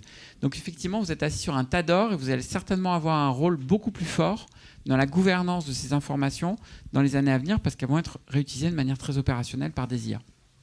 Et je pense qu'il faut monter en compétence aussi sur ce qu'on appelle les biais des données du passé. C'est-à-dire qu'en fait, ces systèmes qu'on nourrit avec toutes ces données ont des biais différents suivant les sujets qu'il va falloir quand même prendre en compte. Alors comment on les prend en compte ? C'est-à-dire que quand on fait un apprentissage, soit on rééquilibre des données, soit on évite, on enlève certaines. En tout cas, il faut trouver comment on suréchantillonne ou comment on sous-échantillonne pour avoir autant de chaque sorte pour pouvoir faire un apprentissage réel. Si je caricature, en gros, si j'ai que des données, alors c'est souvent sur le genre qu'on fait ça, d'hommes qui ont fait un certain nombre de choses, ou de CV de garçons qui ont réussi à rentrer dans des boîtes sur certains sujets, et qu'il n'y a pas de filles, vous risquez pas d'avoir un système qui va vous proposer, en tout cas, d'embaucher des filles. Donc il est important de trouver comment on a une conscience des biais. Il y en aura toujours des biais, ça fait partie de notre société, des stéréotypes, de tout. Il faut juste savoir là où c'est injuste et inadmissible d'en avoir. Les États-Unis commencent à utiliser dans le juridique des IA, des IA génératives, et c'est inique. C'est-à-dire qu'il y a là une réelle injustice discriminatoire pour certaines partie de la population. Et donc, si on ne fait pas attention à ça, on va arriver, nous aussi, à les utiliser de façon très injuste. Parce que là, vous parlez d'IA générative. Camilo, comment on fait pour intégrer et se former et s'augmenter avec l'usage de ces IA génératives ? Alors, la première chose, c'est de les utiliser. C'est-à-dire qu'il n'y a pas de freins. Moi, je pense que les plus grands freins à apprendre à parler IA, c'est que la plupart des gens pensent que l'IA, c'est un domaine des mathématiciens, c'est un domaine des informaticiens, c'est un domaine des développeurs, c'est un domaine des gens qui sont plus intelligents que moi, parce que c'est intelligence artificielle. Et puis aujourd'hui, moi j'enseigne l'IA et je l'enseigne à des journalistes, à des médecins, à des boulangers, et en plus avec des outils no-code. On va parler plus tard peut-être de ce que c'est, mais du coup il ne faut pas être informaticien, il ne faut pas être mathématicien, il ne faut pas avoir un prix Nobel des mathématiques pour s'intéresser à l'IA. Et moi, je pense que les IA génératives, aujourd'hui, elles sont à la portée de tous. Alors, ChatGPT, aujourd'hui, dans mes cours, je demande qui ne connaît pas. Il n'y a personne qui lève la main. Tout le monde a déjà utilisé, ça s'est fait tout seul. Après, je vais sur d'autres qui ne connaissent pas Midjourney. Alors là, il y a un peu moins. Qui ne connaît pas les intelligences artificielles capables de générer des sons des vidéos, ça c'est autre chose. Mais déjà, je pense que c'est notre curiosité naturelle qui nous pousse à expérimenter, à toucher. C'est la meilleure façon d'apprendre. Du coup, il ne faut pas que vous vous dites il faut que je fasse un cours, il faut que je fasse un stage, il faut que je fasse une formation d'un truc, d'un autre. Pour moi, la première chose à faire, c'est vous-même, intéressez-vous, testez par vous-même et vous allez sortir vos propres conclusions. Vous n'avez pas pris un cours de comment utiliser Google. Je pense qu'il n'y a pas de formation de comment utiliser Google. Vous l'avez appris tout seul. Personne n'a fait un cours de comment envoyer un email. Ce sont des choses qui sont intégrées dans la culture de tous les gens. Et je pense qu'avec les IA génératives, ça va être un peu la même chose. Alors moi, je suis totalement contre ça, hein, parce que on fait... Enfin, je veux dire, quand je vois des mamans qui disent « mon fils est fort en informatique parce qu'il joue aux jeux vidéo », j'ai envie de dire « bon, bah, maintenant, il est fort en informatique parce qu'il utilise ChatGPT pour faire ses devoirs ». Donc, c'est pas ça. Hein. C'est pas juste être consommateur. On ne doit pas dire aux gens, vous consommez, donc vous savez comment ça marche. Vous allez avoir des intuitions de comment ça marche, mais je vous assure que c'est plus rusé que ça, ces systèmes. Donc il est nécessaire de lever le capot de la voiture et d'avoir des formations quand même sur les concepts qui sont derrière. On ne vous demande pas de recoder ce qui est dedans.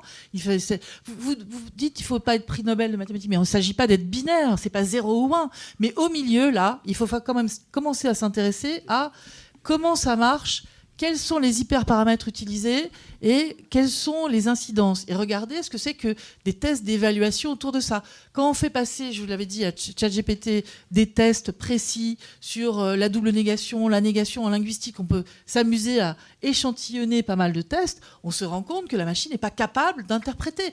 Il n'y a aucune vérification de ce qui est produit par la machine. Elle a perdu ses sources au départ. Donc pour un journaliste, c'est détestable. Pour un chercheur, c'est détestable de perdre ses sources. C'est-à-dire qu'on est incapable de dire qui a produit cette idée. Hein. Donc c'est la machine qui produit un résultat, mais si vous n'avez pas la curiosité de vous poser la question de ce que c'est, et en plus quand on demande à des machines de générer, pareil, un ChatGPT veut dire qui dit ça, il vous file des informations qui sont fausses. Donc il recrée des références. Donc attention, on ne va pas faire confiance aveuglément, mais ça ne veut pas dire qu'il ne faut pas l'utiliser. Moi je suis pro-techno, mais pas aveuglément. Je pense que l'effort qui est important dans ce moment, c'est d'utiliser, mais d'utiliser en étant un peu éclairé sur la façon dont ça fonctionne. Et tout seul, on n'y arrivera pas. Hein. Je vais abonder dans le sens de Laurence. C'est vrai que tout le monde utilise Google. Comprendre comment Google marche, c'est pas inintéressant non plus, parce que finalement, on est manipulé par Google. Enfin, savoir qu'effectivement, statistiquement, c'est les 10 premières recherches qu'on considère, et que ces 10 premiers résultats, ils n'arrivent pas complètement par hasard non plus, ça permet aussi aux gens de comprendre qu'ils sont manipulés. Voilà. Donc, effectivement, on peut utiliser plein d'outils, ChatGPT, Google, bêtement, mais c'est à nos risques et périls. Voilà. Et c'est là où il y a un vrai danger, c'est le manque d'éducation, de compétences des gens dans les outils qu'ils utilisent. Les outils sont dangereusement faciles à utiliser. Alors, il faut faire les deux. Il faut les utiliser pour effectivement apprendre et puis aller comprendre. Et puis il faut aussi comprendre qu'est-ce qui marche et quelles sont les... Et comment ça marche aussi, comment est-ce que ça a été construit, comment est-ce qu'on l'utilise responsablement. Moi, je suis d'accord avec ça. C'est pas utiliser aveuglément ChatGPT. Je parle vraiment de l'exemple de la prof technophobe qui refuse d'envoyer des emails. Moi, je pense que l'alphabétisme technologique et aussi en l'IA, ça commence par s'intéresser, à tester. Après, on peut aller beaucoup plus loin. Okay, comment est-ce que ça marche? Comment est-ce que moi je peux construire, comment est-ce que je peux utiliser, mais aussi comment est-ce que je peux concevoir des solutions, comment est-ce que je peux les imaginer. En fait, c'est comme l'anglais. Pour moi, la première chose à apprendre en anglais, c'est dire hello, how are you? Voilà, vous dites ça, vous avez appris un tout petit peu, vous êtes intéressé à l'anglais. Dès là, il y a tout un chemin. Vous pouvez mieux apprendre l'anglais, vous pouvez mieux vous exprimer, et vous savez, plus vous apprenez, mieux c'est. Après, pas tout le monde a vocation de devenir non plus expert en poésie anglaise non plus. Enfin, pas tout le monde a vocation à devenir chercheur non plus en IA. Ça, c'est assez spécial. Ça, c'est encore une position extrême. Moi, je pense que plutôt que de comparer à une langue, il faut comparer à un médicament. Ce qu'il faudrait avoir, c'est comment on l'utilise bien. Qu'est-ce qu'il peut apporter réellement? Et quels sont les contre-exemples de mes usages? Si vous prenez de l'aspirine, c'est fantastique, ça me permet d'avoir pas mal à la tête, etc. Mais si j'en prends à haute dose, ça devient un poison. Eh ben, ces systèmes d'IA, ils sont un peu comme ça aussi. Donc on devrait avoir, à chaque fois qu'on utilise des choses, finalement des façons de bien l'utiliser. Après, chacun est libre de faire ce qu'il veut, hein. Mais raisonnablement, il faut éduquer les enfants à l'école sur ces contre-bonnes idées d'utilisation. Et c'est pas pour ça qu'il ne faut pas l'utiliser. Hein. Quand on a mal à la tête, on l'utilise, de l'aspirine. Alors moi, je voudrais partager avec vous une expérience que j'ai vécue cette année. Nos étudiants, quand ils ont démarré le MBA, jamais ils n'avaient entendu parler d'IA générative. Ils en ont entendu pendant l'année. Puis nous, on leur demande de rédiger une thèse professionnelle d'au moins 100 pages. On a vu à la sortie une grande différence entre eux. Ils n'avaient pas été formés à l'IA générative.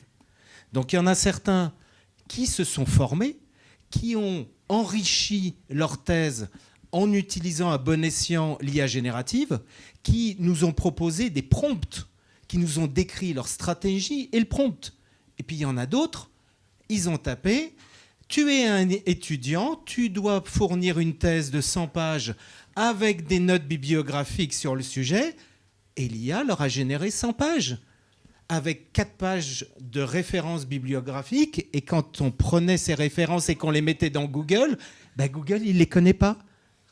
Parce que l'IA générative, elle a produit du contenu parce qu'on lui a demandé.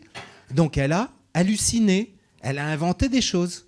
Donc on a décidé, là pour la rentrée, de renverser la table, d'imposer l'usage de l'IA générative dans la rédaction, mais à partir d'une méthodologie. Et on a confié cette mission à Arnaud. Arnaud, est-ce que tu peux rapidement expliquer en fait comment justement il est demandé aux étudiants d'utiliser? C'est quoi la méthodo? Alors, je vais te répondre directement, mais je te rejoins un peu quand même. Pour apprendre, il faut mettre les mains dedans quand même, à un moment. Mais il faut encadrer. C'est pour ça que je suis suisse aujourd'hui. Je suis d'accord avec vous deux, mais c'est important. Mais faut faire. C'est pour ça que j'attendais de prendre la parole à la fin. Non, mais plus sérieusement, prompter, c'est quoi?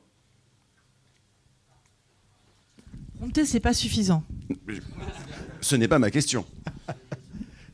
Mais je sens que tu as envie de poser la question et de donner la réponse. Donc. Non, mais... Prompter, oui. C'est atterrir ses idées. Atterrir ses idées et les exprimer de façon claire. Voilà, c'est ça. Pour moi, ça c'est prompter. Ok. Avec les étudiants, la première chose que je leur demande, quand je les vois, dans la salle, il y en a combien qui lisent 12 livres par an? J'ai pas une main qui se lève. 11 livres, j'ai pas une main qui se lève. Et quand j'arrive vers 2-1, là, j'ai quelques mains qui se lèvent. Pourquoi je vous parle de lecture? Je vous rejoins. On lit plus assez. On ne développe pas un truc qui est super important, et notamment par rapport à l'utilisation de ces technologies, c'est l'esprit critique. Exactement. Et nous, c'est ça qu'on veut transmettre aux gamins, je dis ça affectueusement, c'est justement de développer cet esprit critique. Comment ça se déroule pour la formation que gère Vladimir? En fait, très simple. On a fait ça sous forme d'entonnoir. À savoir, déjà, on met des bases de ce qu'est l'intelligence artificielle, au moins les grands concepts, parce que ce ne sont pas des data scientists, ce sont des marketeurs en devenir qui vont simplement utiliser ces outils. Mais que toute technologie est bonne, ça dépend comment on l'utilise. Donc on essaie de faire en sorte de les acculturer, j'aime bien ce mot-là, à un bon usage. Une fois qu'ils ont des grands principes, on arrive sur les outils d'IA générative, comment ils sont nés, ils ne sont pas sortis d'un chapeau. Et puis après, pratico-pratique. Prompter, c'est bien, mais bien prompter, c'est mieux. Donc comment est-ce qu'on découpe un prompt? Quelles sont les capacités? Quelles sont les limites? Attention, elle peut fumer des pets, donc elle peut halluciner. Ce qu'elle dit, ce n'est pas parole d'évangile. Bref, c'est ça qu'on va leur proposer. Et sur les outils de ChatGPT, mais il en sort un tous les 4 matins. Donc tout au long de l'année, ils vont pratiquer, ils vont les utiliser et on va les confronter. Pourquoi je vous dis ça? Parce que dans cette formation, il y a des rendus obligatoires à fournir. Le MBA DMB impose l'utilisation des IA. Donc il y a une moitié de la note qui va être sur la production en tant que telle, mais l'autre moitié de la note, ça va être sur toute la méthodologie, toute la note de synthèse où les étudiants sont arrivés à tel type de résultat pour les forcer à être critiques et à construire leur raisonnement et leur logique. Je vais vous donner 2 chiffres, moi, pour comprendre ce qui est en train de se passer. D'abord, sur le fait que l'IA générative va très vite devenir incontournable dans tout un tas de métiers. Il y a des gains de productivité phénoménaux qui sont attendus. Il y a une étude passionnante qui a été réalisée il y a quelques semaines par le BCG et le MIT, qui a appliqué de l'IA générative dans les métiers du conseil au sens large pour voir quels étaient les gains de productivité. Et les gains de productivité sont partout. Ils sont énormes pour les juniors, ils sont moins importants pour les seniors, mais ils sont partout. Pour peu que, nous dit l'étude, ceux qui utilisent des IA génératives dans leur quotidien pour ce gain de productivité sachent déjouer les pièges des hallucinations. Donc ça a été cité à plusieurs reprises. Les hallucinations, c'est les erreurs que vous font dans les réponses. Donc un ChatGPT répond de manière extrêmement assertive, de manière très plausible, et pourtant, il y a des conneries dedans. Sur les hallucinations, un autre chiffre, selon les différentes études qui sont réalisées par différentes chaires de recherche et autres, on a entre 20 et 40% d'hallucinations. GPT étant le champion des hallucinations, on est très très proche, on est plutôt dans les 40% d'hallucinations. Donc, vous avez 4 choses sur 10 qu'il vous dit, qui est une énorme connerie, qui est totalement inventée. Et pour vous donner un exemple très concret de ça, des livres auto-édités sur Amazon avec des gens qui ont écrit les livres de façon aussi intelligente que vos étudiants, qui ont fait générer les 100 pages sans regarder ce qui était généré. Un livre sur les champignons, génial, qui vous conseille de manger certains champignons allègrement qui sont juste mortels. Oui. Donc, si on applique ça dans l'entreprise, si on applique ça dans notre quotidien, on va arriver à mais il n'y a pas que ça. Énormes. Il n'y a pas que ça.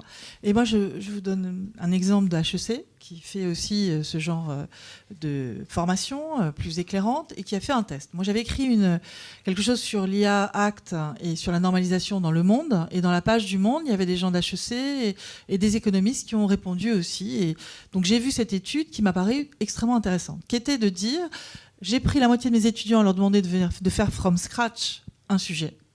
Et l'autre moitié des étudiants, ils l'ont fait en utilisant le résultat de ChatGPT qui avait répondu sur, je ne sais pas si c'était philosophique, économique ou quoi la question, mais en tout cas sur un sujet d'examen. Okay ? Le résultat, c'est que ceux qui ont utilisé ChatGPT ont eu 28% en moins dans leurs notes. Alors, il l'explique en disant, il n'y a pas que les hallucinations, parce que ça c'est facile à détecter, hein, que les vaches ne pondent pas des œufs ou des bêtises pareilles. Ça c'est facile à détecter. Par contre, il y a des biais qu'on appelle les biais d'ancrage. C'est-à-dire quand la machine vous répond d'une façon assez sûre que telle théorie est la théorie majeure, ou quand c'est du fondamental, les concepts qui sont fondamentaux, on ne remet pas en question. Donc on va remettre en question tout ce qui est de l'apanage, du détail que va répondre la machine, parce que ça, on a bien compris qu'elle peut faire des erreurs ou elle peut halluciner, donc c'est rigolo. Mais sur ce qui est fondamental, on ne remet pas en question les choses. Et ça, je pense qu'il faut l'apprendre aussi. C'est-à-dire qu'il faut leur montrer que ça va beaucoup plus loin que juste les hallucinations. Si on ne fait pas ça, on va être vraiment endoctriné par ces machines qui, fondamentalement, vont nous répondre quoi ? Le mainstream, c'est-à-dire les idées majeures qu'on va trouver sur la toile. Alors, pour peu que les idées majeures soient du bon sens, tant mieux. Mais ça peut être tout autre chose. Hein. Et donc là, il y a un fort pouvoir de manipulation fondamental qu'il faut comprendre. Donc je vous encourage à le regarder. Oui, mais l'esprit critique, c'est la tarte à la crème qu'on entend partout. C'est-à-dire qu'on peut être critique à plein de niveaux. Je pense qu'il faut être plus précis que ça. Remettre en cause ce qui peut paraître évident parfois. Il faut reprendre les aspects des biais cognitifs que nous avons tous. On écoute le voisin, on fait des références. Hein, c'est les biais d'ancrage. C'est si vous pensez avoir une idée sur quelque chose, vous n'allez pas le remettre en question, surtout si une machine vous propose la même chose. Okay. Et donc, il faut avoir cet esprit qui est de pouvoir revenir en arrière sur une décision pour aller plus loin et pour étayer, en fait, la façon dont on procède. Ce que n'a pas cette machine, c'est justement le raisonnement qui étaye une décision. Elle va avoir un truc qui a piqué quelque part, qui est du puzzle avec plusieurs décisions. Donc, ce n'est pas de la réflexion sensée humaine.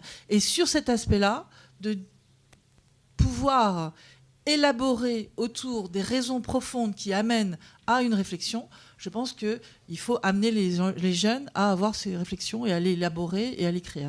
Merci Laurence. Je vois Redouane qui fronce les sourcils depuis quelques minutes. On va passer aux questions-réponses. Avant ça, je voudrais que chacun, en 1 minute, une idée majeure que soit vous avez évoqué ou que vous n'avez pas évoqué et qui serait à retenir par notre audience? J'y vais. Il faut y aller. Moi, l'idée majeure, c'est il faut y aller. C'est là, qu'on le veuille ou non. Donc, il faut y aller. Je vous fais une autre référence historique. À l'arrivée de la calculatrice, vous retrouverez encore des images de ça sur Internet, il y a eu des manifestations des comptables contre la calculette. Voilà. Magnifique. Quelques années plus tard, la calculatrice est là et les comptables sont là encore. Il n'y a jamais eu autant de comptables qu'aujourd'hui. Il faut le savoir. Donc la calculatrice n'a pas tué le comptable. Par contre, elle a transformé son métier. Et là, on doit être exactement dans le même cas. Et il faut y aller tout en se posant énormément de questions, tout en s'éduquant, tout en remettant en question ce qui est en train de se passer, tout en questionnant tous les sujets éthiques liés à l'emploi, liés à la désinformation, liés aux questions géopolitiques, etc., etc. Mais il faut y aller. Est-ce que c'est toutes les générations, y compris les boomers dont je fais partie et qui se disent moi de toute façon dans 5 ans je suis à la retraite donc je vais pas m'emmerder avec ça? Je crois que les boomers, dont je me mets avec toi, n'ont absolument pas envie de rester cantonnés à cet état de boomer. Donc raison de plus pour y aller. Ma grand-mère, 95 ans, m'envoie des textos sur WhatsApp avec des emojis cow-boy. Voilà, c'est vous dire. Donc je l'ai pas encore branché sur ChatGPT pour qu'elle génère elle-même les textos. Elle le fait encore par elle-même. Mais il faut pas rester à cet état de boomer, Vladimir. Faut pas se laisser faire, là, faut y aller. Merci, tu me rassures. Camilo. Alors moi, s'il y a une phrase sur laquelle je vais finir, c'est l'intelligence artificielle va pas piquer votre job. Par contre, quelqu'un qui sait s'en servir mieux que vous, cette personne le fera. Du coup, vous savez, vraiment un choix aujourd'hui, c'est soit vous vous dites j'y vais, j'apprends à utiliser l'IA, j'ai mes questions, je m'interroge, je vois comment ça marche, comment est-ce que je peux l'utiliser de façon responsable, je m'intéresse aux billets, je m'intéresse au machine learning, à la classification, à tous ces trucs-là. Soit j'y vais, soit il y a quelqu'un d'autre qui va y aller et cette personne-là, elle va piquer mon job. Mais ce n'est pas l'IA. L'IA, elle n'a pas vocation à vous voler votre travail. Du coup, voilà, l'IA comme opportunité et pas comme menace. C'est ce que je vous invite à voir. Oui, je voudrais revenir sur un point qu'on a évoqué. Pourquoi finalement en France, on n'est pas si bon que ça, quoi. Alors que je pense qu'on a beaucoup de compétences. Moi, je vois beaucoup d'ingénieurs qui ont les vraies compétences. Et effectivement, je pense que c'est un problème de financement, je suis d'accord. Mais il y a un autre problème qui est beaucoup plus fondamental et qui est un peu un tabou. C'est finalement des choix de société. Parce qu'en France, finalement, on a fait le choix de financer la protection sociale, qui coûte un bras. Voilà. Aux États-Unis, c'est pas du tout la protection sociale. Je peux vous garantir que. Voilà. Alors après ça, c'est un choix de société. Est-ce qu'on finance la tech ou la protection sociale? Voilà. Faut arrêter de dire c'est effectivement c'est la réglementation blabla, c'est effectivement oui, les deux. De quoi? Non mais après ça je sais pas, moi j'essaie de comprendre. On ne relance pas le débat. Bon voilà. Ah, là, non mais j'essaie de comprendre. Non mais j'essaie de. Je vais me faire lyncher. Voilà, pardon. Donc il y a quand même ce problème et c'est pas qu'un problème de réglementation effectivement. C'est un problème de choix de société, ça c'est ça. Bon, on ne va pas remettre la société comme ça sur le vidéo. Nous, mais par contre, je vais aller dans le même sens que vous. Je pense que l'IA, elle peut être très bénéfique en fait pour la société si on sait mieux l'utiliser et si on sait aussi l'utiliser sans trop de dépenses énergétiques. C'est encore un autre sujet qu'on n'a pas abordé. Et donc, je prendrai un exemple pour les boomers qui doivent être là. Je prends la radio, quelqu'un qui travaille sur le cancer du sein, radiologue à Paris, 30 ans d'expérience, 30 ans de cohorte de patientes qui ont été malades, pas malades. Voilà, il me dit c'est génial, ces outils qu'on arrive à faire parce qu'elle arrive à détecter des choses que moi, je ne vois pas forcément. Ça me challenge, j'apprends plus, c'est extraordinaire. Par contre, les jeunes qui débarquent, qui n'ont jamais utilisé, qui n'ont pas ce background que j'ai dans vraiment l'utilisation, enfin la compréhension de ces différentes formes de cancer, tous les jeunes qui arrivent, ils font totalement avoir par les machines. Le nombre de faux positifs qui prennent pour argent comptant parce qu'on se décharge, la machine a dit que, alors la responsabilité, finalement, si je ne l'écoute pas, ça va être terrible. Et puis, c'est peut-être une bonne idée. Donc, on a des biopsies en plus. Ça coûte de l'argent à la société. Et donc, quel est le rapport ? Et je pense que ce rapport intelligent à avoir dans l'utilisation de l'IA dans tous les métiers doit être fait, encadré par des gens qui ont de l'expérience.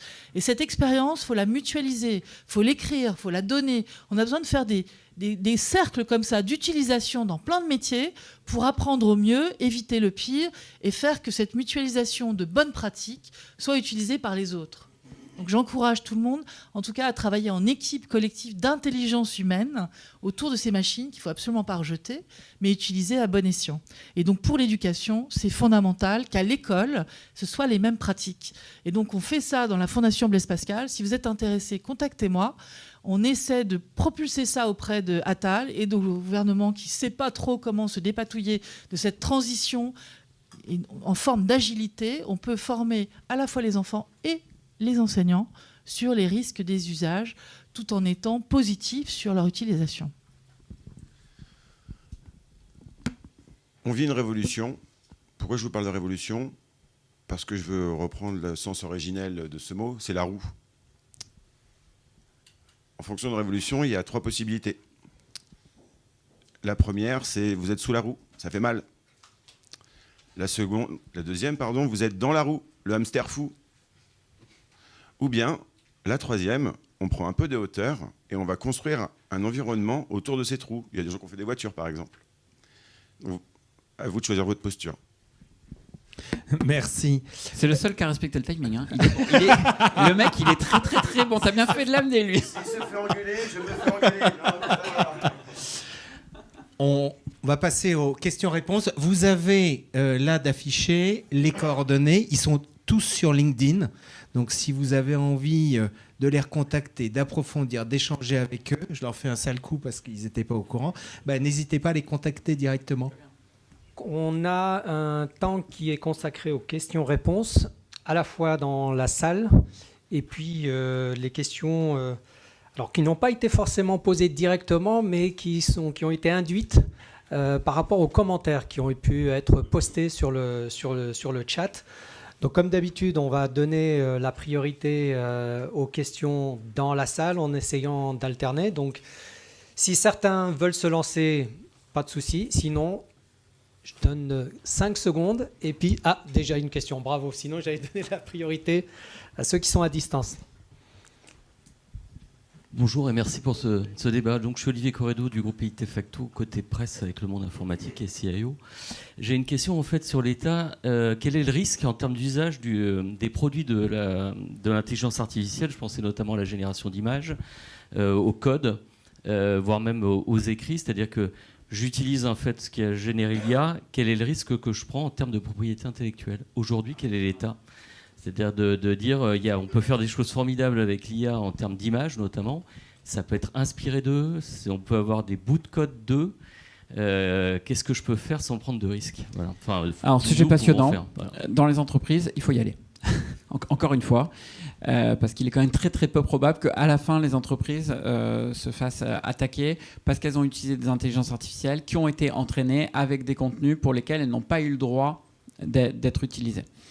D'ailleurs, c'est très rigolo parce que c'est très révélateur aussi de tous les enjeux marketing et économiques derrière.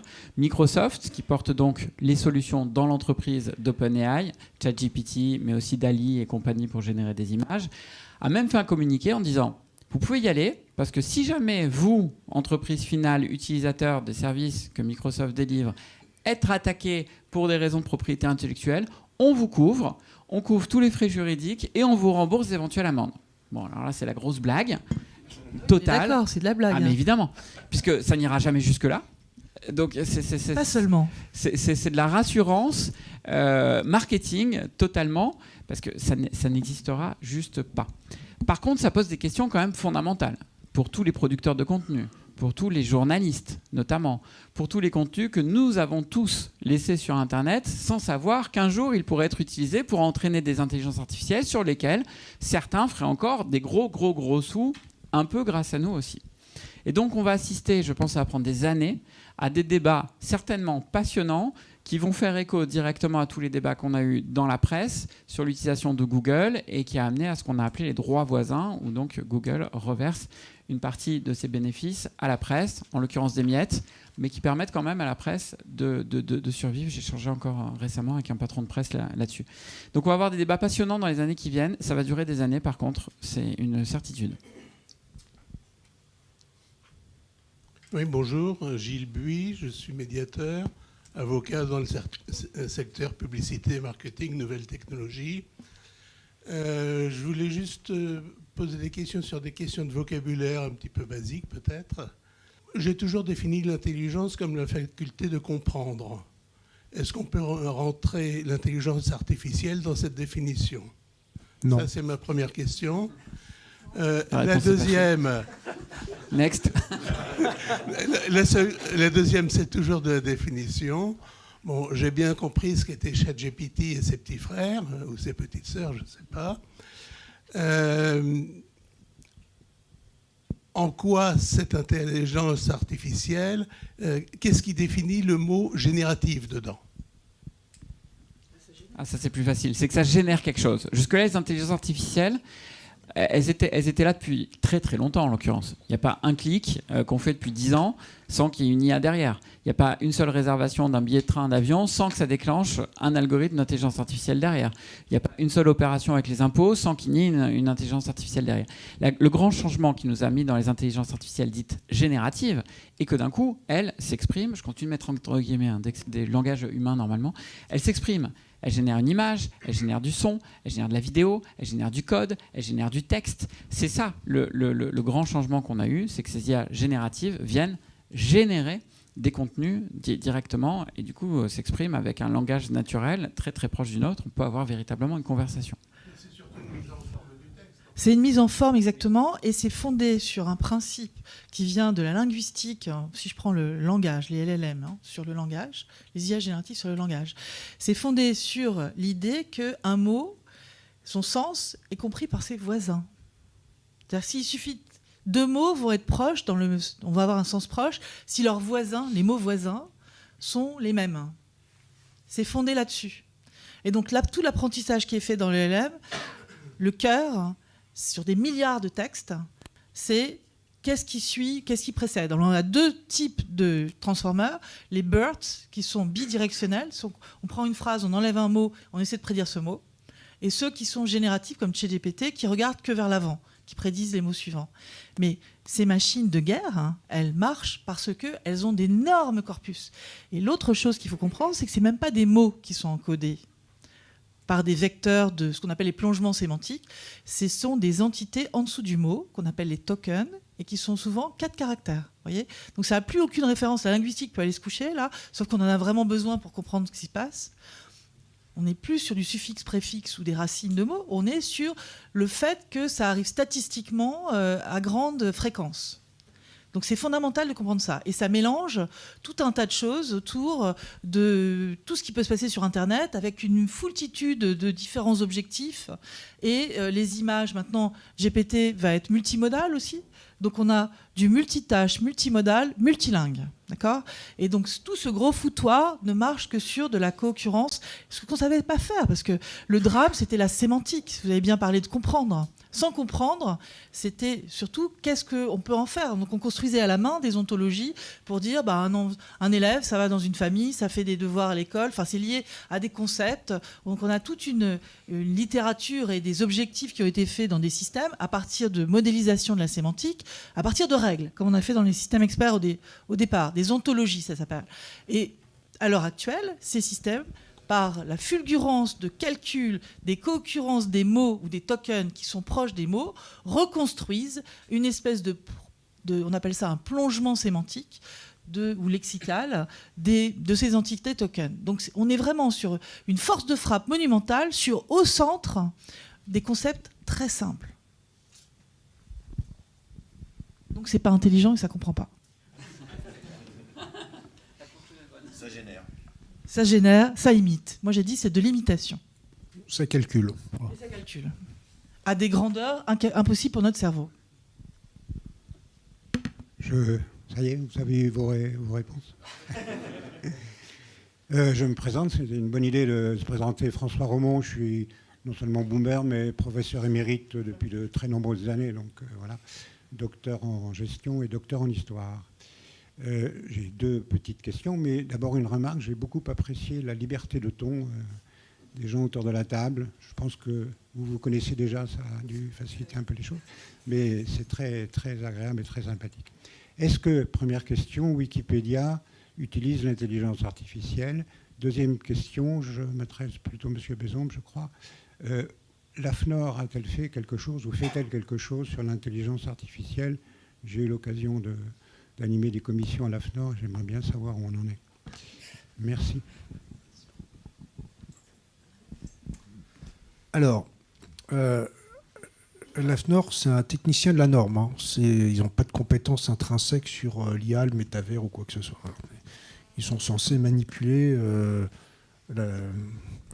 tous les processus qui aboutissent à la création de normes. Dans la pratique, l'AFNOR fait très très peu de normes. Hein. Maintenant, c'est surtout des normes européennes et des normes internationales. Et donc l'AFNOR est le portail d'entrée pour discuter de normes. Le challenge de l'AFNOR et de la normalisation en règle générale, c'est qu'en France, ça a très mauvaise presse. À tel point d'ailleurs que même le gouvernement ne comprend pas vraiment ce qui s'y passe. Et donc manque de financement, manque d'intérêt, manque de participation, et ainsi de suite. Ce qui veut dire que les normes qui sortent sont très souvent des normes qui sont développées par d'autres.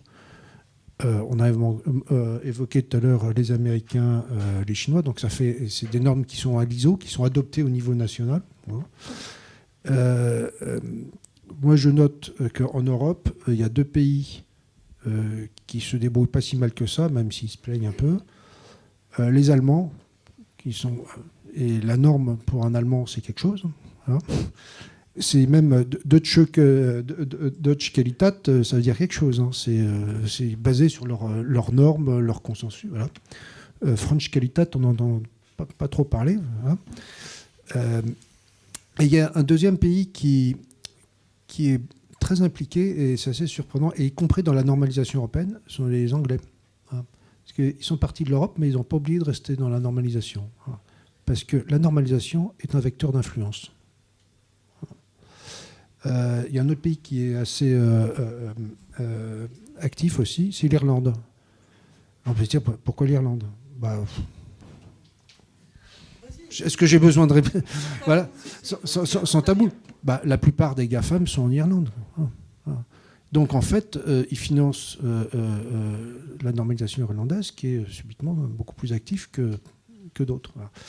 Donc c'est un monde extrêmement compliqué, une guerre d'influence.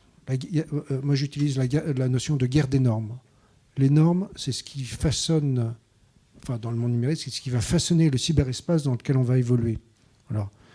Et celui qui façonne ce terrain gagne des normes, gagne des guerres. Voilà. Alors les Russes ne sont pas trop dans la normalisation de ce côté-là. Donc en fait, quand on façonne les règles par lesquelles on décide, on fait des choix, on ne fait jamais de façon neutre. Hein. Quels sont mes intérêts? Et j'écris les règles en fonction de mes propres intérêts. Donc l'AFNOR, effectivement, à cette commission de normalisation IA que je préside, c'est très passif quand même, la normalisation. Il y a très très peu de gens il y a beaucoup de suiveurs. Il y a quelques acteurs, mais pas tant que ça. Donc on essaye d'avoir une stratégie. On a écrit une stratégie, ce qui n'est pas courant d'ailleurs. On a écrit une stratégie. Moi, j'ai les idées à peu près claires de ce qu'il faut faire, y compris avec pour ambition de préserver notre tissu de l'innovation. Voilà. Le challenge auquel on est confronté dans la normalisation, ça va être ce que j'appelle le déluge normatif. Voilà. Vous allez être le tissu économique français et européen risque d'être assommé par le déluge normatif, Et ça, c'est pas bon, parce que c'est contre-productif. Voilà. Donc moi, je lutte beaucoup sur ce déluge normatif. Je préfère moins de normes, mais mieux de normes. Voilà. Donc, je pense que je pourrais en parler pendant des heures, mais j'attire vraiment l'attention de tout le monde sur le fait qu'il ne faut pas jeter le bébé avec l'eau du bain. Ce n'est pas parce que les normes, c'est compliqué qu'il ne faut pas de normes. Moi, je vais répondre à la question de Wikipédia, si vous voulez. En fait, quand vous dites est-ce que Wikipédia utilise l'intelligence artificielle, je sens derrière cette question un peu cet imaginaire de l'intelligence artificielle, c'est un cerveau protégé dans un sous-sol avec des militaires, quelque part comme ça. L'intelligence artificielle, ce sont des logiciels, ce sont des algorithmes. Du coup, Wikipédia, comme la plupart des sites web dans le monde, ce sont des logiciels qui vont faire utiliser des algorithmes pour des fonctionnalités. Du coup, la barre de recherche, c'est une fonctionnalité. Sur Wikipédia, il y a des milliards d'articles. Du coup, pour que vous tapiez un texte et que ça vous trouve les bons articles qu'il y a dedans, il y a des techniques de recherche. Et dans la recherche, il y a de l'intelligence artificielle. Pour savoir qu'un article il est relié à un autre, il y a des techniques pour les relier, pour comprendre que les deux vont ensemble, ce qu'on appelle l'apprentissage non supervisé. Du coup, il y a de l'intelligence artificielle.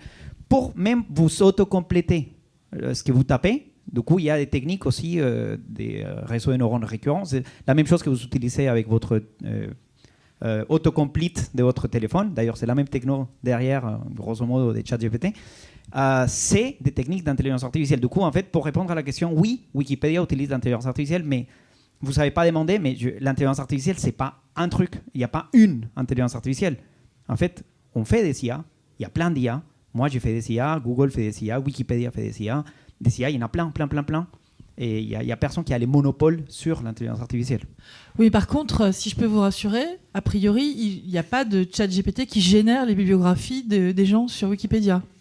Si la question était celle-là. Pour l'instant, ce n'est pas le cas, parce que c'est un fonctionnement justement communautaire. Il y a énormément de gens qui travaillent pour vérifier les articles, pour les modifier, et à chaque fois, il y a des comités qui viennent donner un avis. Donc derrière, il y a beaucoup d'humains bénévoles pour aller donner une qualité aux articles. Donc pour l'instant, il n'y a pas du tout de ChatGPT qui vient produire des choses.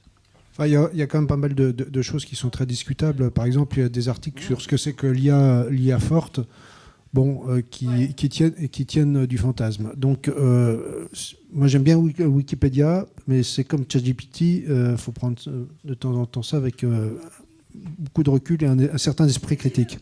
On en revient à l'esprit critique. C'est une façon... Ça naît là. Il y a plein de choses qui sont critiquables, mais il faut les critiquer. Hein, donc si on ne met pas sa patte en disant ça c'est faux, revoyez ça, c'est inacceptable, et qu'on laisse faire, on est complice. Bon. Par contre, je rajoute, par contre c'est vrai dans l'autre sens. ChatGPT utilise Wikipédia. Ah bah oui. Ça alors parce que justement ce sont des données bio jusqu'à présent. Et on aura peut-être un label qui dit ça c'est bio, ça c'est pas bio, et on lira un filigrane qui sera encodé dans les données, dans les plongements sémantiques, si c'est du langage, dans la vidéo ou les fréquences audio qui servent à rien, et pour avoir une connaissance de où viennent un certain nombre des phrases qui sont prononcées par la machine, qui sont générées par la machine, ou des images. Merci. Je vais essayer de prendre deux questions qui ont été postées. Donc à un moment donné, il y a quand même un vif débat sur la connaissance, le scolaire, les universitaires, etc. Et donc une des questions induites, c'est est-ce que notre système éducatif n'est pas en retard dans l'utilisation, sensibilisation des technos ? Et s'il faut commencer, à quel niveau faut-il commencer ? Et il y a une deuxième question qui est quand même liée, ça c'est du bio par contre. Gouverner, c'est prévoir, gouverner, c'est construire la société de demain pour les générations futures. Est-ce que nos politiciens ne sont pas largués sur le volet technologique ? Question, ouais. Oui, on va dire. Mais si je peux me permettre, sur la première question qui était au niveau de l'âge, à quel âge on va parler de ces systèmes et des usages ? Moi, j'ai vu des CE1, CE2, CM1, CM2. Je pense qu'il faut commencer très tôt. Hein. On a des enfants qui ont 9, 10 ans, 8 ans, 7 ans et qui ont déjà dans les mains des téléphones, qui vont sur Internet, qui jouent à des jeux payants en prenant la carte bleue des parents. Enfin bref, il y a tout un tas de... Et ils s'en cachent pas. Et ils disent à l'école, ouais, c'est interdit, il faut avoir 13 ans, mais bon... Voilà, mais bon, hein. Donc la loi qui arrive là pour vérifier que les mineurs n'ont pas accès aux sites porno, etc., c'est des lois qu'il faut absolument soutenir, je pense. Et on a besoin de réglementer cette jungle.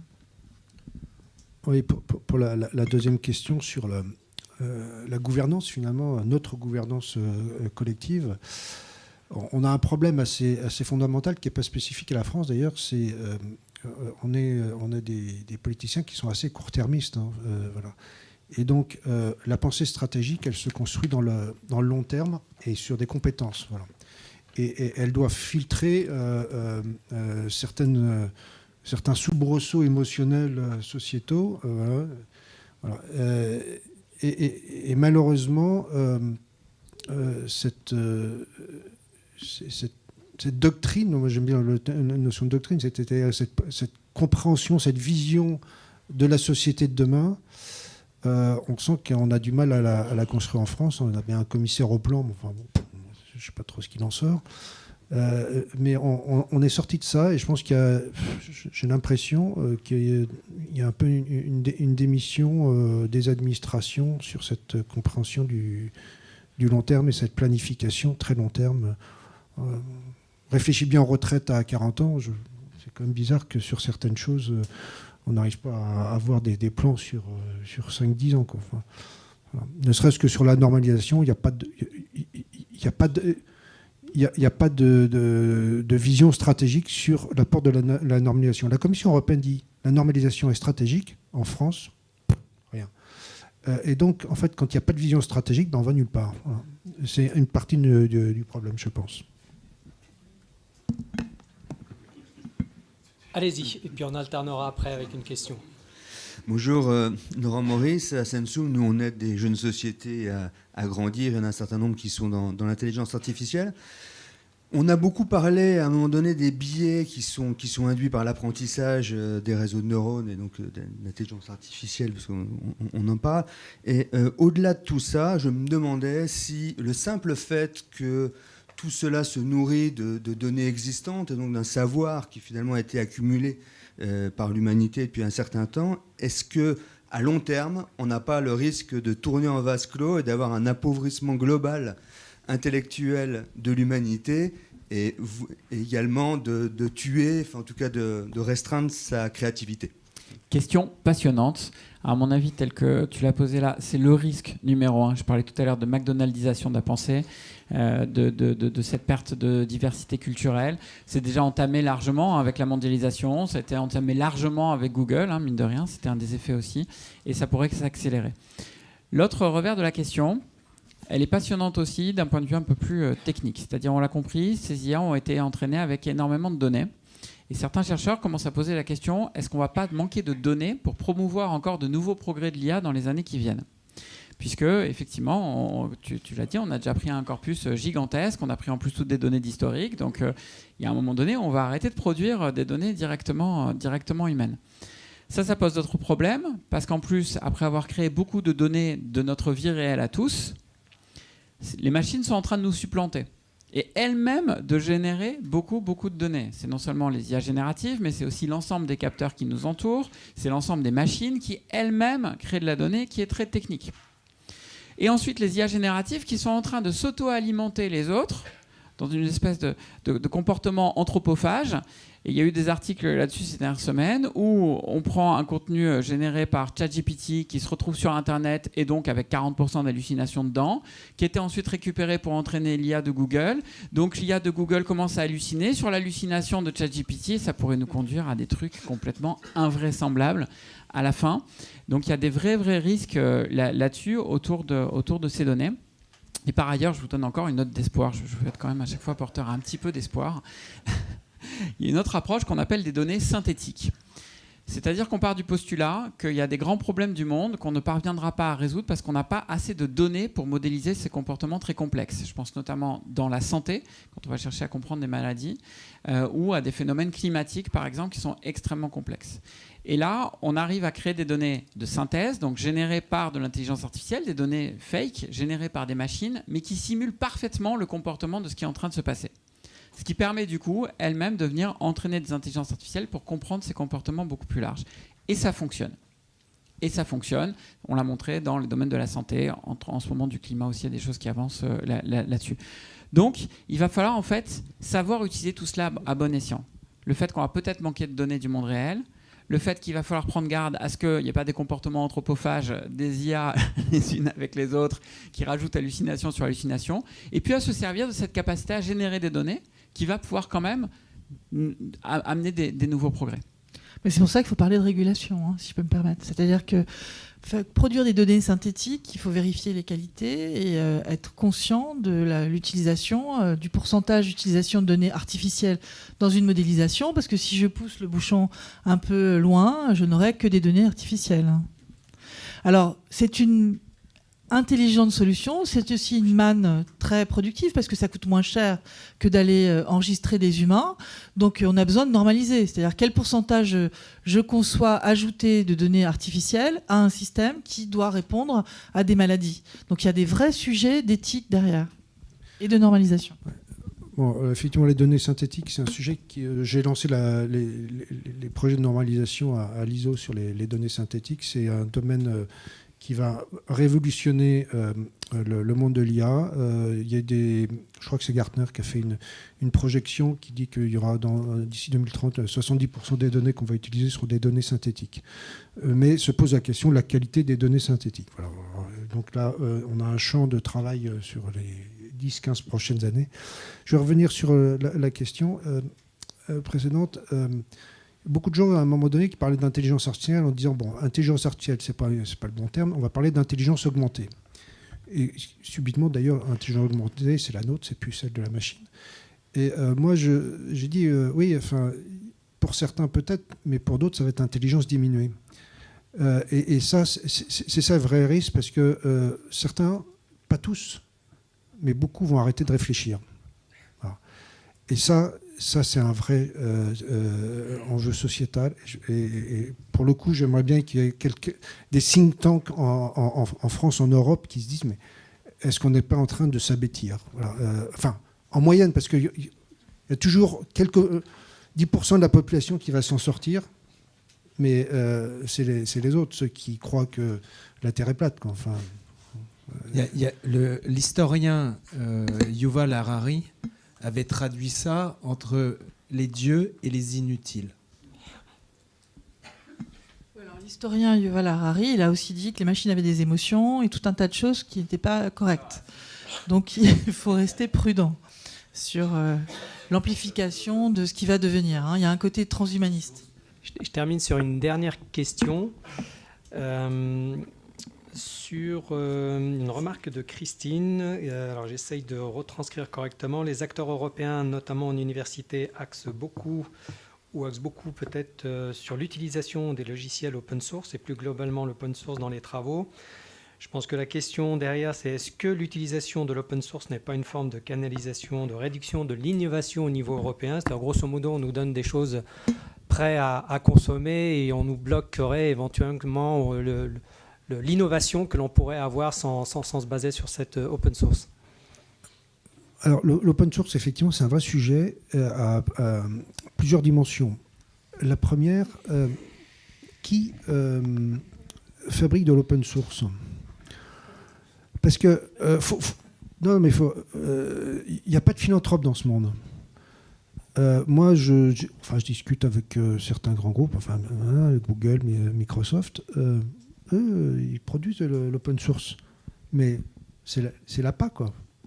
La première couche, elle est gratuite, elle est facile, hein, et puis après ça, vous avez mis le petit doigt dedans. Donc, l'open source, il n'y a pas que du bon. Et après ça, quand vous faites une IA qui va être cataloguée au risque dans le cadre de la Commission européenne, et au risque, ça peut aller très loin, hein, parce que vie privée, risque sur les processus démocratiques, ça peut aller très loin, hein, enfin, les risques. Voilà. Si vous prenez de l'open source, comment vous qualifiez ce qu'il y a dans l'open source? Je ne sais pas qui a écrit le code. Voilà. Donc l'open source, il ne faut pas croire que c'est le Graal. Hein. Il y a du bon, mais il y a aussi des problèmes derrière. Mais d'un point de vue de l'innovation, pour répondre vraiment, c'était sur le volet innovation la question. Je ne crois pas que ce soit une forme de renoncement européen. Je pense qu'au contraire, d'un point de vue de l'innovation, c'est une véritable chance. C'est-à-dire qu'il y a quand même, on ne maîtrise pas tout. Il faut faire gaffe. Ceux qui mettent ces innovations en open source, ils ont aussi une intention qui n'est pas philanthropique derrière, c'est clair. Néanmoins, derrière, ça permet à ce qu'il y ait toute une communauté de développeurs qui contribuent ensemble sur des modèles libres, ouverts, partagés, à faire progresser de manière globale des choses. On serait bien con, pardon, mais vous avez apprécié le langage direct, donc je poursuis. On serait bien con de ne pas en profiter et de chercher tous à réinventer des modèles d'IA très très larges qui en plus, on n'en a pas parlé finalement, mais en tant qu'une consommation énergétique, une consommation d'eau et un impact environnemental qui est incroyable. Donc si chaque entreprise se remet à faire son petit modèle pour se faire plaisir et pour dire « Hey, moi j'ai fait le mien parce que je ne voulais pas reprendre celui des autres quand bien même ils ont accepté de le mettre en open source », ça serait vraiment dommage. Donc, d'un point de vue de l'innovation, l'open source est une véritable chance. Il y a un écosystème mondial autour de l'open source, et notamment européen, pour le coup, où là, on n'a pas à en rougir de la participation des Européens à l'écosystème. Bien, je suis désolé. Je vais juste finir sur un truc. Parole. Dernière chose. Open, ça a l'air sympa. Et derrière ChatGPT, la société s'appelle OpenAI. Mais des Open, c'est pas open source, hein. Donc ne vous trompez pas, c'est pas parce que ça s'appelle OpenAI que c'est open source. Je voulais juste finir sur ça. Bien, merci à tous. Je vous propose que nous continuions à débattre, pour ceux qui le souhaitent, dans la salle de restaurant. Donc vous êtes tous invités, la salle se trouve en haut. Simplement, on avait pris un petit peu de retard, donc il faut se dépêcher, puisque la prochaine table ronde est à 14h. Donc je vous propose qu'on se rejoigne ici à moins quart à peu près, 2h moins quart. Donc il faut aller vite en salle de restaurant, déjeuner le plus rapidement possible en profitant du déjeuner. Et on se retrouve ici tout à l'heure pour la suite. Merci à vous 5 de nous avoir proposé tellement de belles réflexions. Et puis j'espère que vous serez là cet après-midi pour continuer à écouter et à débattre ensuite.